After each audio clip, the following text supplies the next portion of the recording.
this is I don't probably the first understand week. how my co-host doesn't play games. You know, you're This is probably the first hosting week. a video game podcast and you don't play video games. I mean, this is crazy. This is probably the first week I haven't played video games because I'm trying to get back into my workout regimen. We need to pull. We might need to pull your gamer card. No, you're gonna have to earn it back, buddy. Earn it back. Definitely not. It's blank. His games we've been playing is blank. I literally just deleted everything right now. I don't think it's ever been like that, even though I know you've had weeks where you didn't play anything before. I usually play like one game of like Hell Dive or like, one did game you of play League or something? You didn't play League at all. I didn't play League this week. No. Wow. I mean, I have been watching for you guys, and you haven't been in the Discord, so you know. No, I haven't played League this week. Man, I hit silver 2 over the weekend, and then I stopped playing. Okay, so you did play. Okay. Well, I played, since the pod, like this week though. That's the week, Montrell. It's Thursday to Thursday. It's not like it's not like the fucking payroll period. Like, that's what I'm games good I at, played bro. starts on Monday. Motherfucker. Why would the audience care?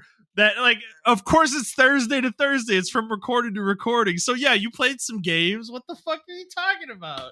Okay. So I played Hell Divers. You always operated that way. 311 episodes. Are you fucking kidding me? No. I don't believe that. That's insanity, brother. There's no way. Oh my god, I love it. Oh, this is awesome. Well, I forgot the weekend. This weekend I couldn't. I had to help my mother-in-law move, and we were supposed to be there for a couple of hours, but we stayed there for like more than a couple of hours because we had to help her build her TV, her entertainment system. I had to help her. Well, I didn't have to, but she had a Ring system, and I don't know how to set up Ring, so I had to learn how to set up a Ring for her. So I was setting up the Ring. She's so nice. Look at this. Son-in-law. Yeah. So because she moved all the way to Louisville, from Dallas to Louisville. So that's why I couldn't come out there to the board game night. Okay. So and then Sunday, all I did was chores on Sunday. I did chores and I did play League on Sunday as well. But after that, I went straight gym mode on Monday, and I was tired as fuck by Tuesday. Wednesday gym, I'm tired as fuck today. So fair enough. I have been watching Reacher though. That's a good show. It's an alright show. Yeah. Well, dude, House of Cards has been hitting my YouTube feed for some reason. I don't really know why, but I watched a couple clips and I want to rewatch that show, dude. Do you ever watch House of Cards? Oh yeah. I watched it all the way up until. Well, I don't want to spoil it for you if you're still watching. I've seen the whole series. Oh, you seen the whole series? Okay. I was talking about rewatching it. I am going to rewatch it. I think I'm going to. I stopped watching it because of the whole thing that was going on, but I don't know that whole story. So I was like, why did I really stop watching it? And I think I stopped watching it because of when his wife takes over. I didn't really like that. That's the final season. Yeah, I didn't like that season. No. If I rewatch it, I might not even watch season 6. I might just stay there 5. You know, that's my canon. You know, because 6 is not great. It's pretty bad. But I felt like in my memory of the show, everything through season 5 is excellent. The end of season 5 is like excellent television. So I was watching clips and I was like, oh my God, bro, I miss these like Frank Underwood monologues, bro, where he just talks to the camera, you know, or whatever. Like, it's so good, man. Oh, it's so good. So I don't know. That's been popping in my feed for some fucking reason. I don't know. But so that's good. But still recovering with the shoulder. I'm in for the long haul, boy. So I got a couple not broken bones, but like fractured bones in my shoulder. And they need to heal before I can start physical therapy is basically what my doctor wants me to do. So I can't start physical therapy till it heals, which could be, you know, weeks to more than a month plus. So I'm like I'm going to be doing physical therapy for likely months after the healing is complete, at least, or partially completed. So yeah, I'm going to be in this state for a while. It is what it is, but we're okay. The arm's fine. I can play games, I can do stuff, I can work. So it's fine. It's just, there's just certain aspects of life where I'm a one-arm man right now. Like I can't drive, can't pick things up, I can't pick up like heavy shit unless it's like I can one-hand it, it's like, so it's different. Amanda had to bring in the water from Sam's over the weekend, and she was very upset about it. So it's just new things. They're just new things. So but overall fine. It doesn't seem like it's like the injury. It's just going to take time to heal. It sounds like doctor thinks I'm going to be fine. Like I'll make a full recovery and everything. So that's positive. It's just the time frame that is going to be very long. So it's what it is. But yeah, we went to Jets too. That was fun. Played some board games. We played Dominion, which is like a deck building game. I like that game a lot. I think it's really fun. So enjoyed that. That was a good time. He made pulled pork, and they made mac and cheese pulled pork, and he made bacon wrapped jalapenos as well. I didn't try one, but they did look good as fuck actually. So and then I think he made mashed potatoes as well. So but yeah, that shit was good. That was nice. So yeah, that shit sounds good. Yeah, it was a good time. But I'm sure we'll do it again soon. This was like he called it day 0 of playing board games at his house. We needed to pick a campaign game to play, so we kind of did that too at the end of the day. But so yeah, it's good, cool. Anything else going on in life, or shall we just get to it? You can just get to it. All right, let's do it. All right, everybody. This is The Player's Take, episode 311. I'm your host, Justin DeSimone, joined as always by my co-host, Montrell Rice. If you haven't listened to the show before, this is our weekly show where we talk about video games, video game news, and other topics pertaining to video games. We post at 6 a.m. Central Time on Fridays on Apple Podcasts, Spotify, Stitcher, YouTube, and your favorite podcast app of choice. And if you'd like to send us questions, you can do so on Twitter at The Player's Take, or you can send us an email to theplayerstake01@gmail.com. All right, let's get into what we've been playing, or what I've been playing, I guess. Renaming the segment this week. And it's the same shit. I've been in the Strathholm mines in World of Warcraft for the past week. I have almost literally done nothing other than Strathholm for the last week. I am trying to get my fucking set legs, and I went through all the shit last week, right? I think when we recorded, I had gotten my pole arm, I think, but I hadn't gotten the shoulders I needed from 2 different dungeons. I think I got those on Thursday after we recorded. And then since then, I have been in Strathholm trying to get pants for this hunter set.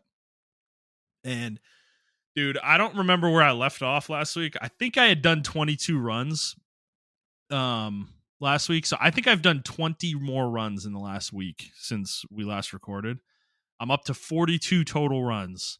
And dude, last week I talked about how the pants had dropped twice in the 22 runs, which is roughly close to correct probability for a 1 in 9 shot.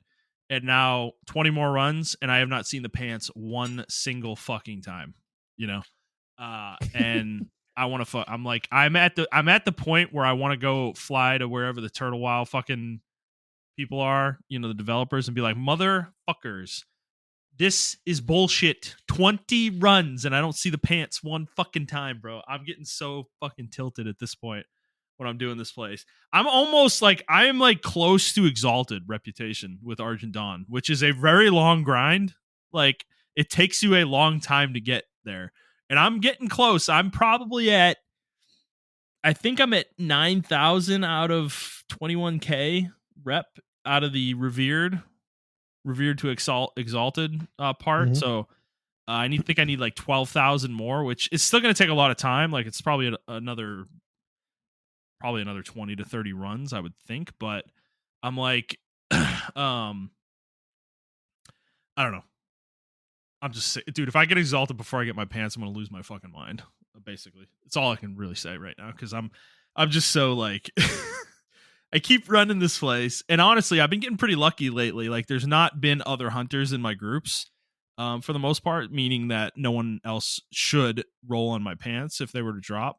And they're just not dropping, man. Like, they're just not dropping. It's crazy. I am getting trolled so hard. So I'm starting to pay attention to what other pants are dropping, though. And dude, the last 5 runs I've done, I've seen 3 copies of the shaman pants drop. 3 out of 5 runs. I have seen 2 of my pants drop in 42 fucking runs. So in 5 runs, I've seen 3 of a different one than the one I need. It's fucking bullshit. Like, this is like Monster Hunter Desire Sensor bullshit. This is what it feels like. I feel cursed to a level that is just ridiculous, you know? We better get ready for the grind tomorrow, man. Dude, unless we're playing League tonight or something, I'm going right back in there tonight. Dude, I am so determined. I'm so determined. Dude, I did a run over my lunch today. This is where I'm at, bro. Like, I am living in Strathholm in fucking World of Warcraft, dude. It is nonsense. The only other thing I've done in the game in the last week is I got my epic mount. I've made enough money from running this dungeon that I got my epic mount, which is 900 gold. I now have 220, I think, gold after buying the mount. So I'm like, I've made a shitload of gold doing this fucking dungeon. And then I also ran a Nixia once. I did my first raid, actually, on Turtle, and I did an Nixia run. And bro, can I tell you, Montrell, like the level of curse I feel with my character is starting to get absurd. So I run a Nixia, right? I didn't know how this worked, but this is how people do pug raids on the server. Is they do this system called hard reserve, soft reserve, main spec, off spec, and that's the priority order for rolling on stuff. Basically, usually the way it works is the people who build the raid will hard reserve something. Like, they're making the raid, so they hard reserve an item. So if it drops, they're the only ones who can roll on it. I think that's a fairly reasonable trade-off, personally. If you're going to go through the effort of building the raid out and then leading the raid, I think that's a fair trade. Some people got out of control where they hard reserve like 8 different things, and it's like, fuck you, dude. Like, I'm not going to a raid where you like nobody can get anything except for you. You know, it's like, that's pointless. But so they'll do that, and then they allow everyone else to soft reserve 1 or 2 items generally. And the way they do this, there's this website, I guess it's like hooked into this shit now, where you go, they basically like host the raid on this site, and they'll give you the link in the game, and you go in a browser to the site, and you put your character name in, and you say what item you want to reserve, basically. What this allows you to do, if it drops, only the people who soft reserve it can roll on it, essentially. So if you didn't soft reserve the item, you can't roll. But if nobody soft reserved it, then it goes to main spec, then off spec is the rolling system, basically. So I did that. I soft reserved on Nixia's head, which gives me like my best in slot necklace for a very long time, in classic. And dude, when I tell you, so there were 3 people in the raid who soft reserved on Nixia's head, and the way this works on Turtle is because you can have cross-faction raids. She drops a Horde version of her head and an Alliance version of her head every time you run her. One of the people was on the Horde, and he soft reserved the head. He got it guaranteed because he was the only Horde person who soft reserved the head. There were 2 who soft reserved it on the Alliance side, me and one other guy. Head drops, and they say to roll, and I roll, and I fucking lose, bro.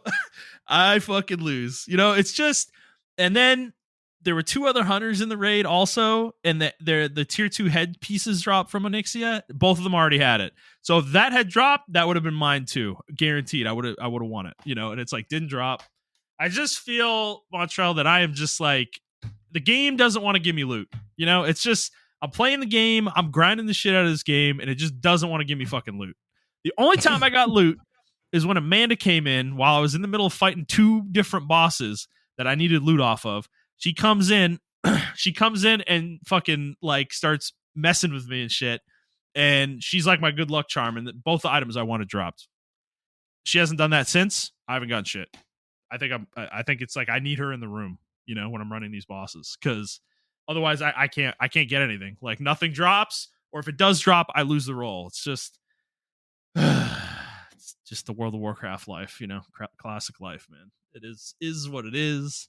It is what it is. But doesn't it sound fun? Don't you want to join me? Doesn't this sound like a blast? Grinded dungeons. No. That was awful. I mean, that's so awful. It would be fun if you guys were here and we were shooting the shit and you guys were making fun of me, like, oh, Justin's never gonna get his legs, because I guarantee you're gonna get whatever you want immediately, bro. Like, this is just a me problem. Yeah, you did. I'm assuming you grinded a dungeon like 40 times and you still didn't get what you want. 42 times. That's dropped 2 times. That's Monster Hunter Try Raffles Ruby. Yes. I've been through this, so that's why I'm not giving up. Like I'm determined to continue and get these legs, because I'm not like I've been through this shit before. With Monster Hunter. So it's not like this is not new territory to me. It's just annoying as fuck. I've seen 3 of one set of the shaman set legs drop in my last 5 runs, and I have not seen 3 drop of my set legs in 42 fucking runs. Like, how bullshit is that? The game is fucking trolling me. And you know what the other thing is? The shaman set legs are male, and so are the hunter ones. They have the same icon, So when it drops, I see the icon and I'm like, oh, my legs dropped. And then it's like, nope, kill developments. Fuck you, loser. Fucking so trolled, bro. I'm being trolled so hard. It's so fucking annoying. It's yeah. But are you gonna be playing? Are you gonna play Monster Hunter this weekend? Comes out tomorrow. Oh, man. They're releasing it at 12 o'clock. No, tonight, this is why I'm frustrated, dude. This is why I'm actually getting really pissed, because I wanted to be done with this by the time Monster Hunter fucking came out, and I'm not done with it now, and I need to choose. Do I play Monster Hunter or do I keep grinding Strathhome for fucking legs? It's like a game you already played for years. But it's not, bro. Okay. No, Montrell, no. So you're wrong. This is not true. Brother, I played Classic WoW. Back in the day, and when I tell you, I didn't do a lot of the content in the game. I was an alt Andy. Like, that's what I did. I made alts and I twinked them. That's how I played the game. I didn't do a lot of dungeons. I didn't do raids. Like, I really didn't do a lot of this shit. Like, this is new territory for me. Strathhome is not new, to be fair. Strathhome is not new. I ran that place plenty back in the day. But, it's like this experience I'm having, though, like running Onyxia, that's new. I never run Onyxia. I've never done it, So that was cool. I want to run Zul'Gurub. I want to do like the Ruins of Ahn'Qiraj. These are all puggable raids on Turtle, so I want to do these things. Mm-hmm. So this is new. These are new experiences for me, for the most part. So I'm just doing this one piece that is kind of holding me back from doing the rest of it, and it's fucking pissing me off. So yeah, will I get Monster Hunter?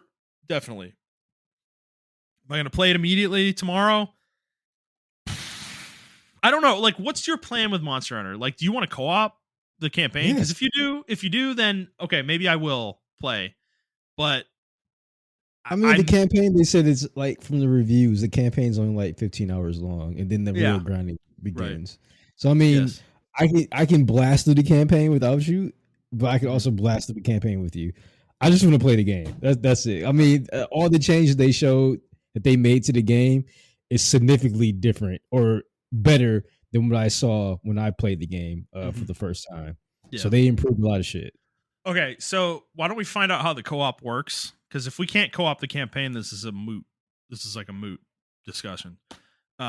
If we can co-op the campaign, depending like how that works, I would love to co-op it with you. The thing is, I'm not spending the whole weekend playing this game though. I need to do some runs. Okay. Oh my god. Oh my god. Like, I need to do some runs, okay? Like, I'm Dude, not just let it go. No, Let it go. no, absolutely fucking not. Montrell, dude, think about you doing something, okay?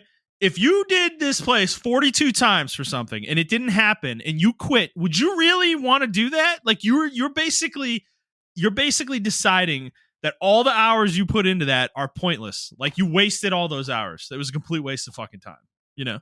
I'm not doing that. I'm not doing it. I'm getting the legs, bro. You know, Okay. I'm getting the legs. Okay. It's not like it's a 1% drop chance that I'm going for. Okay. It's literally 11%. It's not that low, you know, it's Well, not that fucking low. Is there some kind of way you can pre-order, like, or not pre-order, but like pre-call the pans in a certain group or something like that? Like, hey guys, I ran this like 40 times. Can I please get these pants when they drop? No, bro, it's not about that. They don't drop. They're not dropping. I forget about like reserving them. They are not dropping. I'm not even seeing them, you know? It's literally, it's not about reserving them or not. I have been in plenty of groups where if they had dropped their mind, like no one's rolling on them, you know? So it's just they need to drop. Like I need to see them drop, you know? So we'll figure it out. I want to play some League too. Like I haven't played League in like 2 weeks. I do kind of want to play. You know, I'm at the point now after my appointment with the doctor Monday. I feel comfortable playing the game a little bit more intensely again. So I do want to play some League also. So you know, maybe I don't know. We can do that tonight if you're available, maybe or maybe tomorrow. But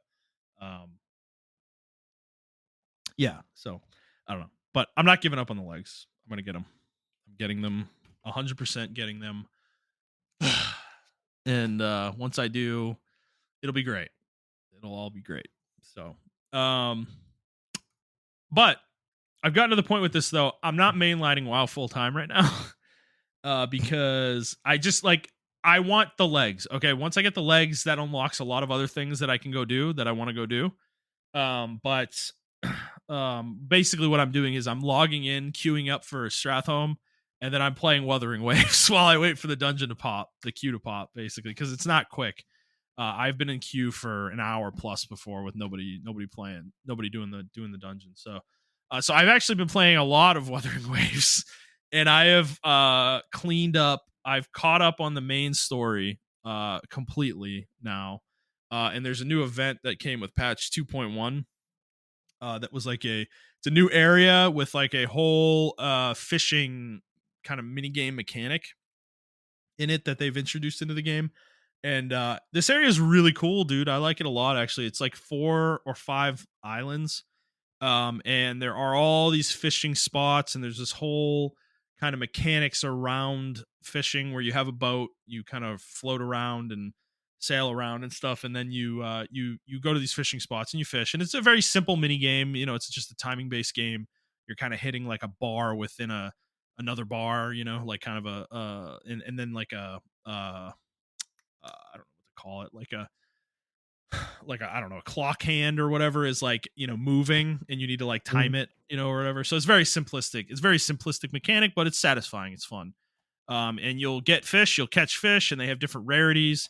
And you can use them to fulfill requests that you have at the dock, or you could just sell them for money, which you can do. So that's been cool. I've pretty much completely finished that almost. I'm at the very end of it, tail end of it now. And then I've also done, I've started cleaning up some side quests that I have been accumulating as well. And I even started exploring the 2.0 area a little bit as well with the game as well. So I'm getting caught up. I'm not all the way there, but I'm like starting to really like push through content now. I'm finally at the point where I can max my characters. I hit Union level 60, which unlocks the max level for all your characters. So I've upgraded one character to 90, and I'm starting to work on the rest now as well with that. So that is kind of unlocking events for me now, where I can do like kind of the limited time events, at least to some degree, not fully, but to some degree. And that's kind of one of my biggest criticisms of this game though right now is I feel like the limited events, a lot of them are really heavily catered to people who have played the entire game, you know, who are max level, have done the entire story. There are some events that are literally gated behind you getting caught up on the main story, which I think is this was an issue in Genshin for a long time, and they eventually started allowing people to just skip straight to the event. They do that in Wuthering Waves as well, but certain types of events are like combat events where you just like fight a bunch of enemies in an arena. And usually those are tuned in such a way where you can't get the full rewards unless you're high level. So, but at this point, I'm far enough now where that's not as much of an issue for me anymore. So, yeah, I'm having a good time with the game. It probably will slow down a bit once we start playing Monster Hunter, for sure. But still gonna stick with it. I'm still having a good time with it. So, it is a fun game. But other than that, that's all I've been really been playing. So, did you want to talk about League at all, or you just want to move into the news? There's nothing really too much I can say about League. I mean, they're bringing Hextech chests back. I know you don't really give a shit about them, but yeah, I don't care. I mean, I think it's cool to be rewarded for playing the game. So I think it is cool for people. I use the Hextech chest for like random skins. What I didn't like about that whole thing was like, oh, we're losing money, and then like the skins that you get out of it is like, for instance, I had a skin. I got the skin 3 times by this chest. By the way, the Vigar fucking curling Vigar skin that you get, and that skin is like maybe 8 years old, 9 years old at this point. Like it's a really dumb skin. Maybe it's like a 500 RP skin or something like that, or maybe 300 RP. That's how trash that skin is, right? And yeah, like, I keep getting that skin, or I'll get like other skins that are like really old. So it's like you're not making any money off these skins that are in the Hextech chest. I don't understand how like League is just losing boatloads of money. And it's like, how about y'all make better skins and not charge $500 for it? Or yeah, or here's an idea like that was working for years. I don't know. Just make skins, put them in the market, and people will buy it because I bought the fucking. Well, I got the Lux skin, that 4 Lux skin for free. The Element skin, I got that from the Hextech chest. Yeah. But that's like a 0.001% drop. Super lucky. Super lucky drop. Yeah. Yeah. It's a legendary, which those do come in Hextechs. I have gotten a few, but yeah, they're rare though. Like you don't. That was like a 30. That was like a 3,200 RP skin when it first dropped. So my thing is like drop more skins like that. Like the gunship Misfortune one, like that's a 3,200 skin drop or whatever. Yeah. So I don't think people mind those type of skins. But like that Jinx skin, right? Or that fucking set skin that just dropped, and now they're doing like a super exalted version of Galaxy Z Mordekaiser and Zed and stuff like that. And the exalted one for Mordekaiser, like that was really anticipated or whatever. And I don't think charging $250 for it. Let's be honest, like that's the goal, right? The goal is to get the user to $250. And then they'll give you the skin or whatever, right? Now, if you spend $250, you may not use all of that $250 to get the skin. I'm talking about the gacha system. Yeah. You may not use $250 to get that skin. You may like probably use $100, but if your luck is really bad, then yeah, you're spending $250. I think it's the other way around. I think most people have to get it through hard pity, and if you get it before 250 rolls, you're lucky. Yeah. Like I think that's probably the way the drop chance for the skin is like 1% or 2% or something. It's like super fucking low, dude. Okay, yeah. So you need to do the full. I think it's 100 rolls actually is what I think it is. So they've tuned it in such a way where it's pretty unlikely actually that you're going to get the skin before hitting the hard cap of 100 rolls. Yeah, so just charge me $50 for the skin. I'm pretty sure people will pay that $50 for the skin. Like that Jinx skin that they did, I rarely see anyone wear that skin anymore. Like every time I'm playing with a Jinx player, like they're not playing with that skin at all. And maybe because I'm low ranked, so a lot of people don't in lower ranks don't feel like it's worth it because you don't have a lot of time invested in it. And maybe that skin is way more common in like higher tiers because that's their main or whatever. Well, it's limited though, dude. Like it's going to be true of any of these skins they do in this gacha. You can't get it after it's out of the gacha. So It's like I don't. You're not going to see it very much. Yeah, you're just not going to see it very much. And I get it from like a business standpoint, like, you know, a limited run. Like, I get it. Even they do this with shoes, like, oh, there's a limited drop of shoes, and, you know, first 4,000 or 5,000 people to get the shoes, and that's it. So I get it. I come from the shoe world, so I understand that. But these are like digital skins. I can resell my shoes. I can't resell that Jinx skin. And I think that's where the issue is. Like, this is the issue with, like, the difference between like Dota doing this shit, in my opinion. Like, even though I don't like Dota doing it as well, because you said Dota has a gacha system as well. But you can loot boxes. I'm sorry. But you can resell your stuff back onto the Steam market for Steam Cash, and then you can buy another video game or another skin with that same skin, or whatever the case may be, as long as it's in this Steam market. That's not the same for League of Legends. Like, I can't. If I could refund the skin, I think that would be cool. Like, okay, like, yeah, maybe I didn't like the skin after I bought it, because another thing is you can't preview the fucking skins before you buy them. Like, only certain skins you can do that shit. That's so trash, dude. That's so trash. It's terrible that you have to go to YouTube to see what the skin looks like, what the animations look like, and everything. I think that's really bad. Yeah, actually. And then the second thing I didn't like as well was, I didn't like they were getting rid of the honor system, and then they brought it back, but they were getting rid of the honor system as far as like getting honor rewards and stuff like that. Like, I did get some. They took away all. Yeah, that's the issue. Dude, they took away all the free rewards, all of them. Like, yeah, even the stuff that's not free, the Your Shop. I love Your Shop. I used to look forward to Your Shop all the time, and it's like they secretly took that away. So, like, how are we supposed to trust you as a company? Because they even confirmed it in that post. Oh, we're bringing Your Shop back, which implies that you took it away, and you knew you took it away from us. Which is weird. They just ran it in December, so it's like they just like ninja decided to do this, like, right as the new patch dropped. Like, I don't know. It's weird. Doesn't make any sense, man. No. That's what I don't understand. Is I'd love to know the financials of Riot, like what they're trying to accomplish. Like, because clearly, I don't believe them when they say we need to figure out new ways to monetize League. Like, they're trying to imply that the game is not making money, which I don't believe for a fucking second, bro. But like, it's making billions of dollars, but it's not enough billions, Montrell. Like, that's the problem, right? It needs to be more billions. Like, it's got to be higher billions than last year's billions, you know?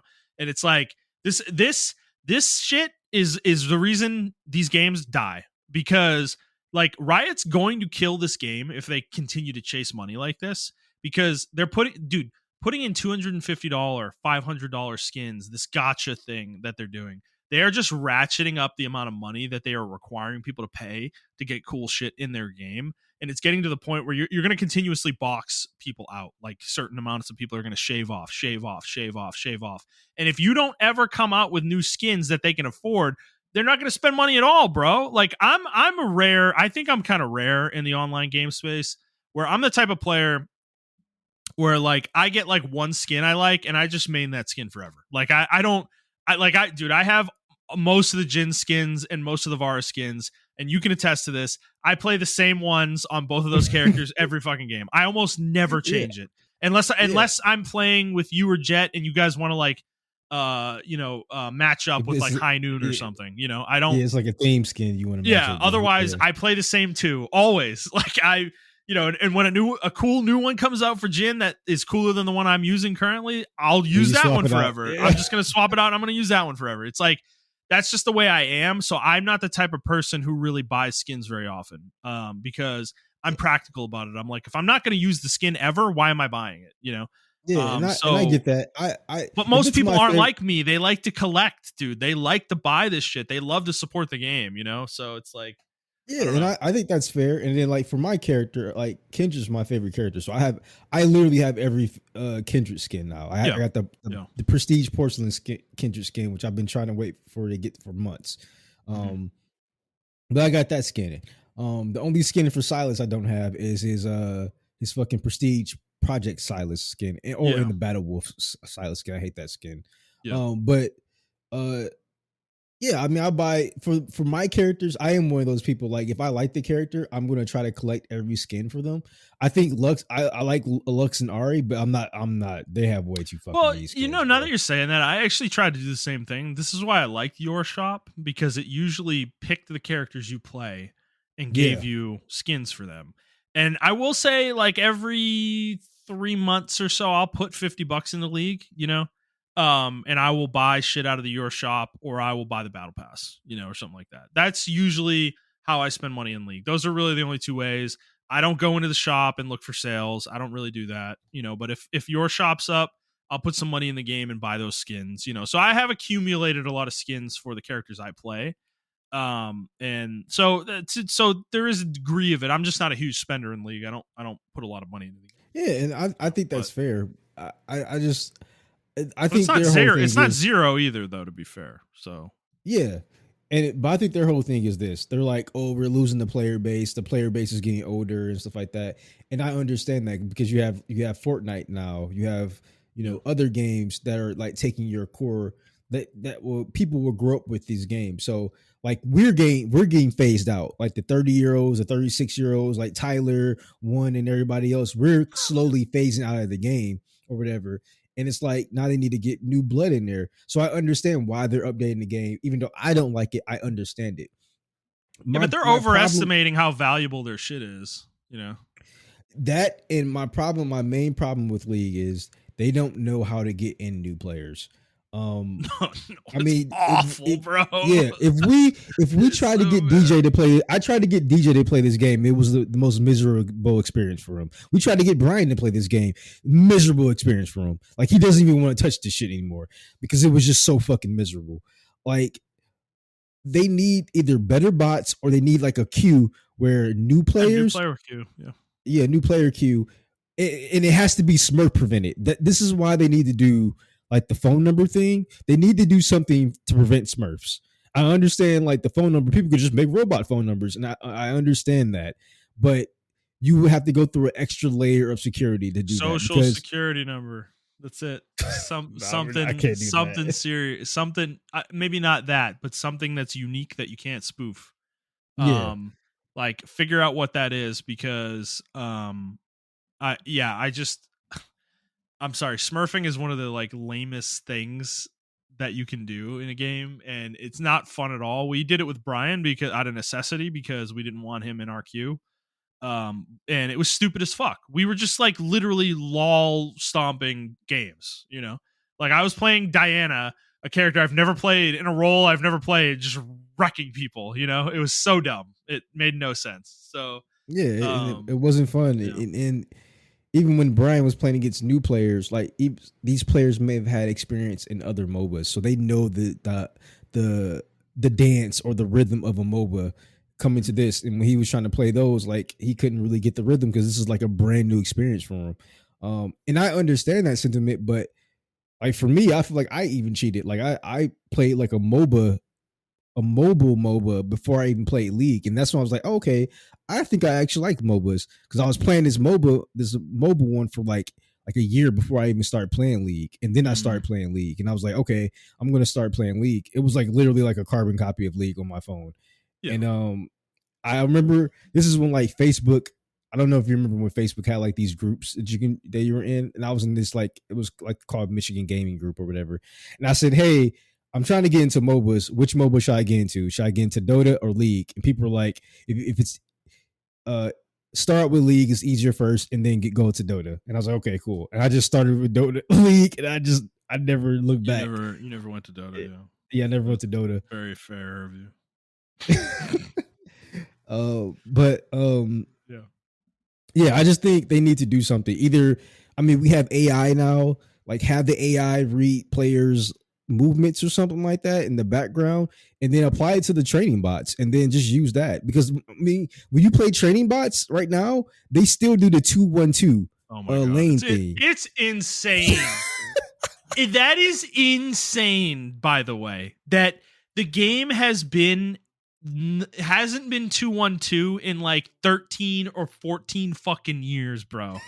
And your bots are still playing the game like it's 2011. Like what in the fuck is going on at Riot, bro? Like, I cannot fathom how that gets by the goalie. And dude, the intro they do with the misfortune thing is the most scuffed nonsense. Oh my It's god, like the dumbest shit I've ever seen. Like, dude, the tutorial's horrible in League, and that is the point. They are so fucking greedy and focused on making money that they have lost the core fundamentals of how to get new people into the game and make the people that are playing the game currently continue to enjoy the game, you know?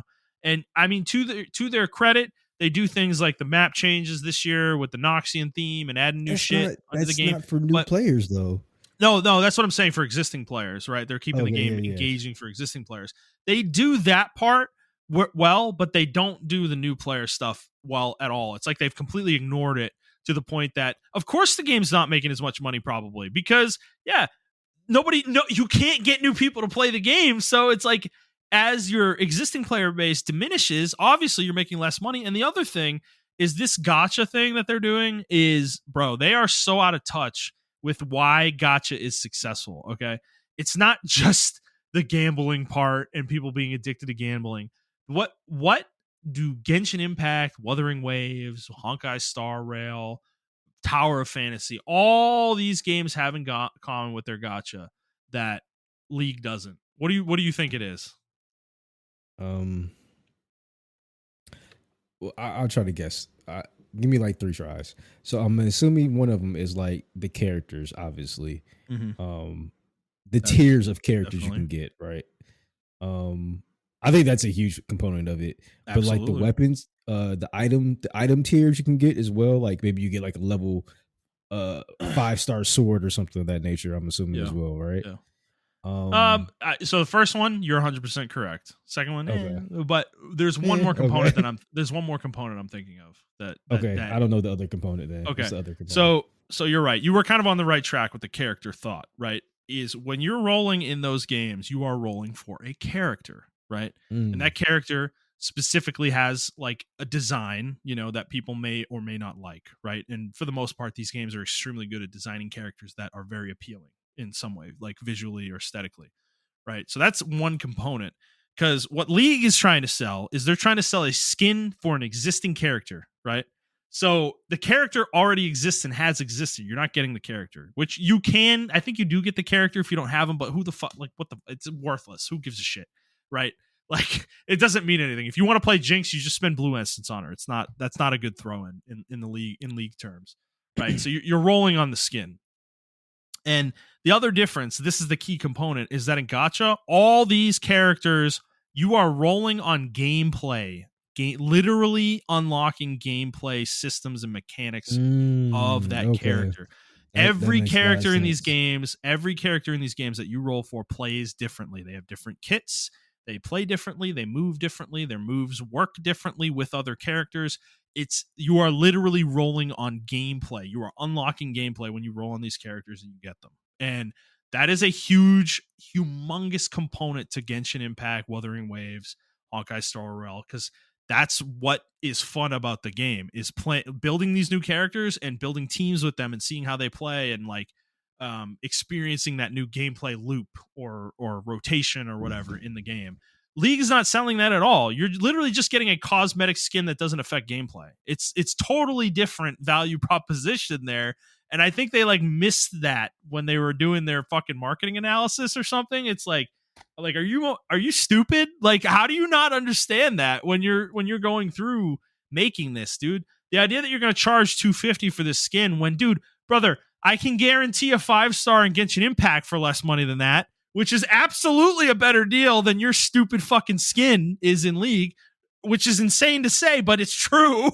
It's like, so like you're just missing the mark, dude. Like, you're completely missing the mark. I think they missed the mark on price, and I think they missed the mark on what they're offering, because their gacha sucks. It's horrible. Like, if you don't get the skin you're looking for, the big 250, the big like the featured skin, you're getting trash. Like, you were literally getting like ward skins, emotes, most of the time, and the like 4-star equivalent, quote unquote, of what like Genshin Impact's 4 stars are like a 1350 skin, that you might get or something. And it's like, I think you have like a 5% chance for that or something. So most of your rolls are going to be shit. They're going to be like a fucking emote or something. And it's like, the fuck, dude? It's trash. Like, you're literally, it's just garbage. It's not appealing at all. Like, anybody who's played a gacha game could tell you this. It's like, it's just not appealing. It's not well designed. So they're not even thinking these things through properly. It's like, it's a bad system.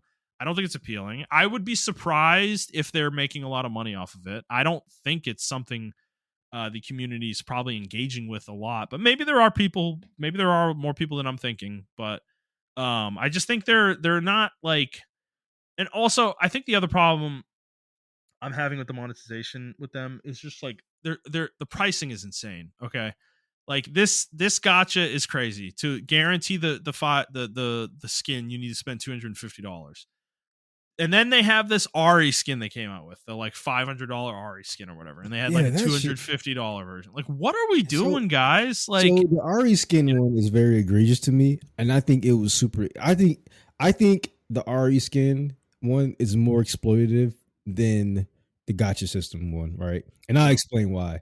I think they know people love Faker. Like, he is the Michael Jordan of League of Legends. Yeah, shit that he's done, the accomplishments that he do year after year after year and everything of that nature, the way he's focused in the game, the fandom he garnered and everything of that nature.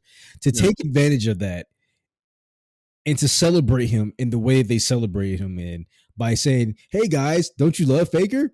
Buy his $500 skin. You know, if I was Faker, like, I'd probably be annoyed, bro. I mean, I'm hoping he got some kind of revenue share of skin sales, because otherwise it's fucking ugly, bro. Like, straight up, Yeah, I mean,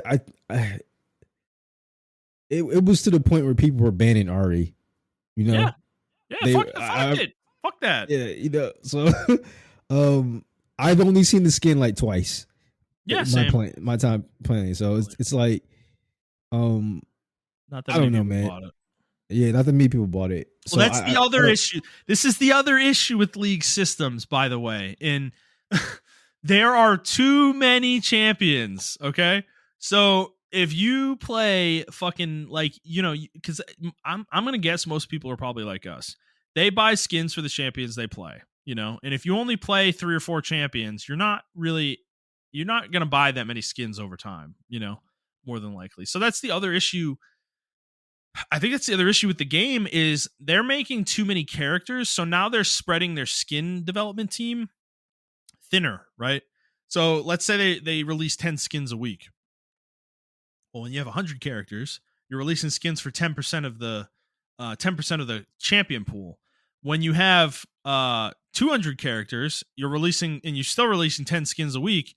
You're releasing skins for only 5% of the character pool. So you're diluting how many skins you can actually get out percentage-wise based on the number of characters you have, meaning that if a lot of players are like us, that they only buy skins for the characters that they play, that means that they're going to get new skins for their characters less often the more characters you have, and that's another issue. I think I legitimately think that's another problem for them, and this is a problem of their own making. There is no reason that League of Legends needs to keep adding characters. Zero. There are no more niches to fill. They're all filled.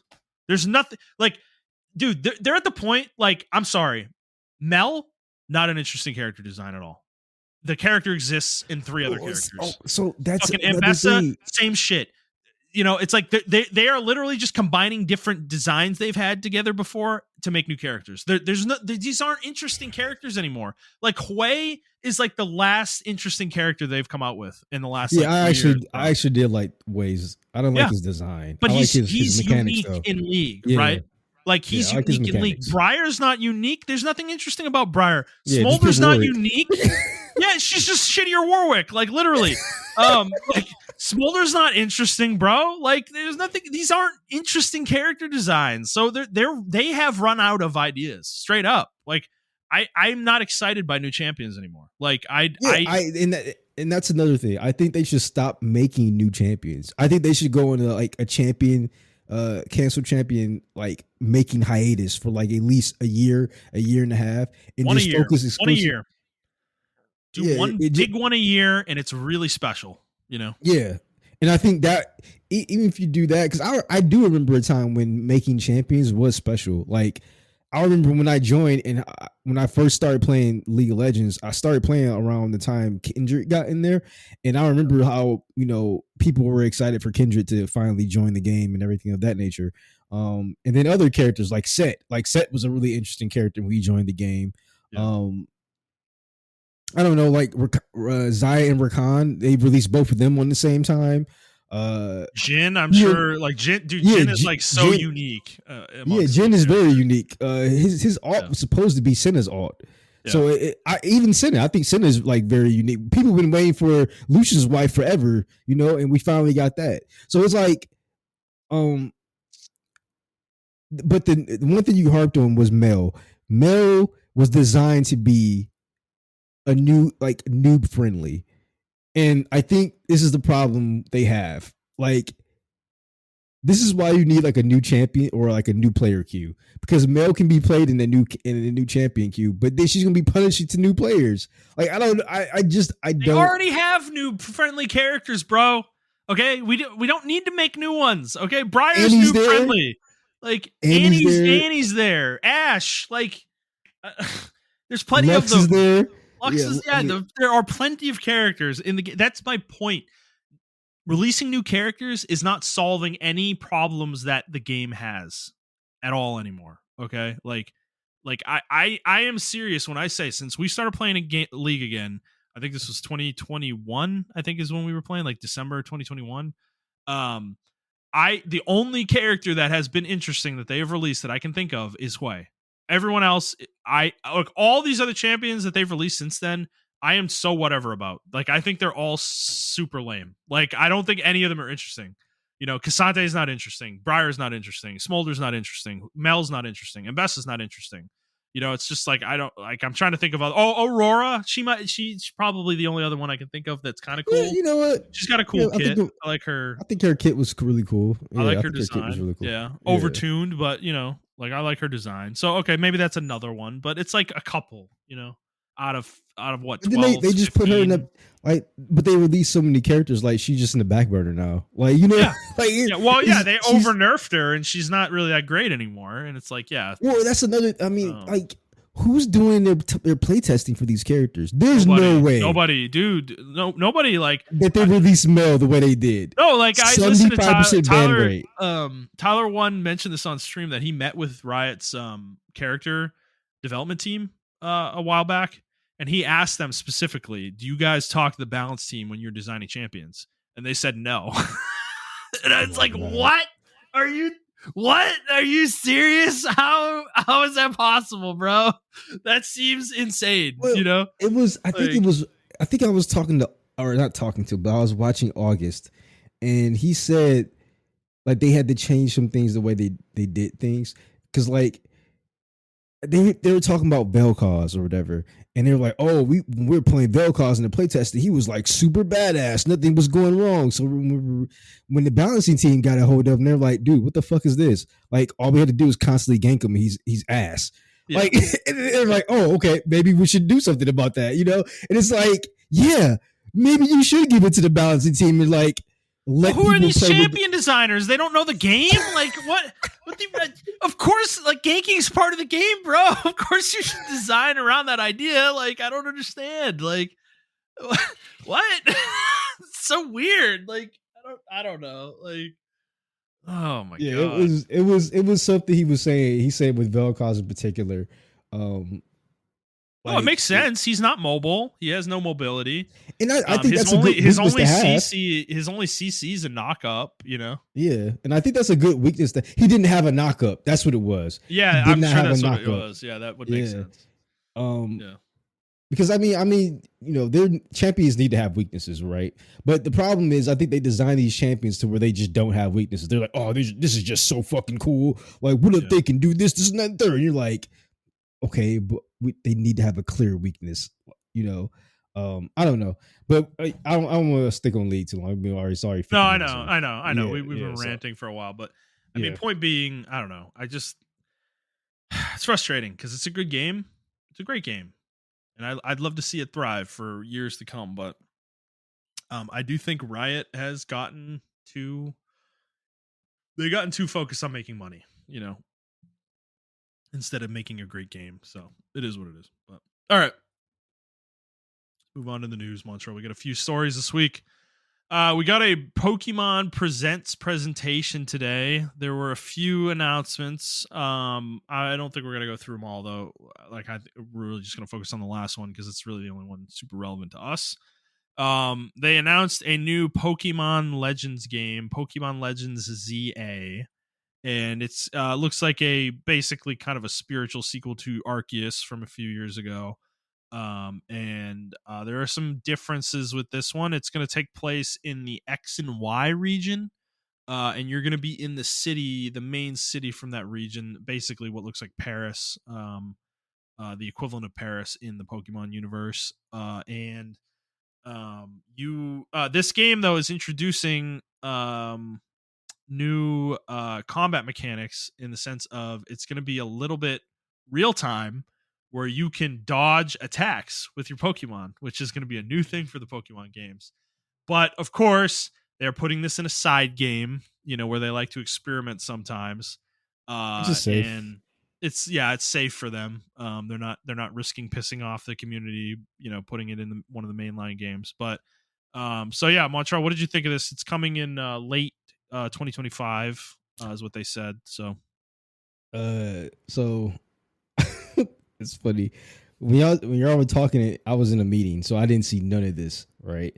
Yeah. So I forgot about it and everything, even though I was the one who put it in there before. Like, oh, they're doing the Pokemon present. Mm-hmm. I didn't expect anything, to be honest with you. And then I was watching it. I was watching like, okay, well, cool. They're because that region, or that city, we've been to that city before, right? Or yeah. Like I said, it's from the X and Y game. Yeah, okay, that's why it's been so long since I played X and Y. Kalos region. Yeah, I actually like that they're focusing on one city. By the way, I think that's really cool. Instead of focusing on an entire region, you do a whole Pokemon game, a fully fleshed out game in the city, which I think we talked about how games should just focus on like really small things or whatever. Yeah, you can make it dense. You can make a really dense, smaller location. Yeah, exactly. So yeah, I think that's really cool. But I literally was not. I was like, whatever. Like, hand on my face, hand under my chin. Okay, whatever. And then they show the combat. I was like, I fucking gasped at everything. To my coworkers like, "You all right over there?" I was like, "Yeah, I'm good. I'm good." And I was watching the combat. I was just like, "Dog, I've been waiting so long for this. Like, you have no idea how long I've been waiting for this shit." Yeah, I think it's really cool. I think the combat's cool.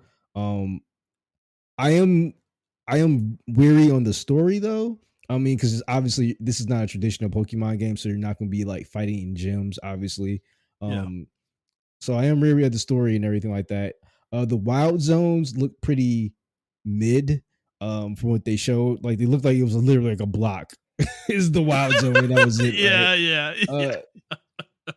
They tried to make it look like it was expansive. I'm like, it's literally going to be like a block that's like the wild zone, and then that's it or whatever. So I'm not really a fan of that, because I would like for it to be like I'm just walking in the alley and the fucking Grimer comes out of nowhere and fucking wants to fight me or something like that. Yeah, or Coughing comes out of nowhere or something like that. He wants to fucking fight me or some shit. So I don't know how to feel about that, but I do like the combat. I think the combat is the main selling point of the game, to be honest with you.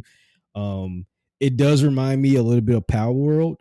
But it more so people, that's the most recent example. But for me, I instantly went to like Digimon. I put the clips in the party chat or whatever, how Digimon used to play. And that's literally what it reminded me of. And I'm glad they're finally doing it. I mean, I've been seeing people were like skeptically positive towards it. Like, oh, I think it's cool for this game. I'm just glad it's not in the mainline game. I'm like, why? Why are you not glad it's in the mainline game? Like, shut up, man. This is just like, I like turn-based combat, bro. Like, we've been doing this shit for 30 years, dude, man. Like, there's a comment in the article I have. This is just, it exemplifies exactly what you're talking about. This guy goes, I just want a classic handheld game with 2D sprites again. What are you talking about, dude? Like, why do you expect this in 2025? Like, what is wrong with you? You have 15 years of those fucking games. Go play them. Dude, this is a concept. No, this is a concept I don't understand with people. Is like, when is enough for something? You know, it's just like I don't understand why you need the same thing handed you every 3 years for 75 straight years. Why is that? Why do you feel that way? I don't understand. I really think as older gamers, I really think we are literally like 2%. Me, you, and DJ are like 2% of like the older gaming population. Oh my god! Because there's another comment. There's another comment, right? Very disappointing. Yeah. Then again, I'm 37-year-old man. I don't think this is aimed towards me. What, bro? Ever since I was little and I was playing Pokemon, I'm like, oh my god, it'd be so cool to play a game just like the anime where my Pokemon can dodge and I can kind of control them. Like, what are we talking? Maybe I'm just like alone in that thought. Maybe I don't know. Maybe I think we are, dude. I think we are, dude. Bro. Like, Scarlet and Violet can come out like complete ass. The games don't even fucking run, you know, properly, and these motherfuckers are lining up for the next one. You know, it's just like, what is wrong with you guys? Like, play something else, man. I don't understand. It's like Pokemon isn't even good anymore. Like, what are we doing? I don't understand why these people are so ravenous for this fucking series, bro. It's just like, it's so fucking weird. I don't get it. I really do not get it. You know, dude, look at this comment.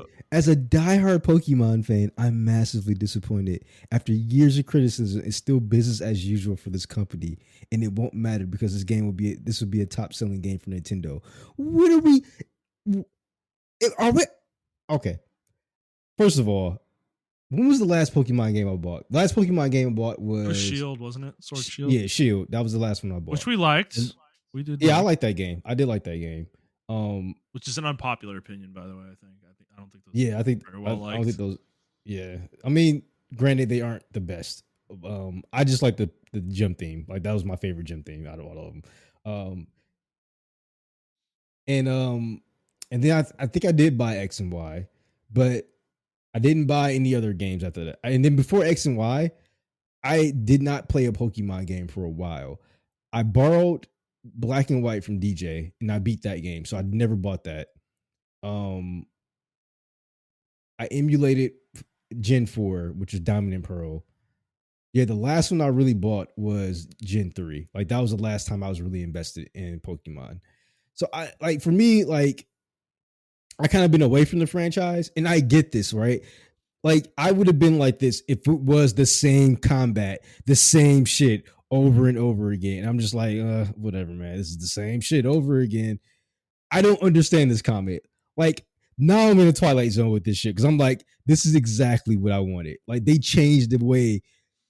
To me, if this takes off, this will fundamentally change how Pokemon is designed in the future, in my opinion. Like, fundamentally. But I don't know, because then they can upgrade the system. They can like make it to where, like, if you're fighting on snow, like, certain things will happen, certain buffs and debuffs will happen and shit like that. Like, they can make this game like really cool with this battle system, in my opinion.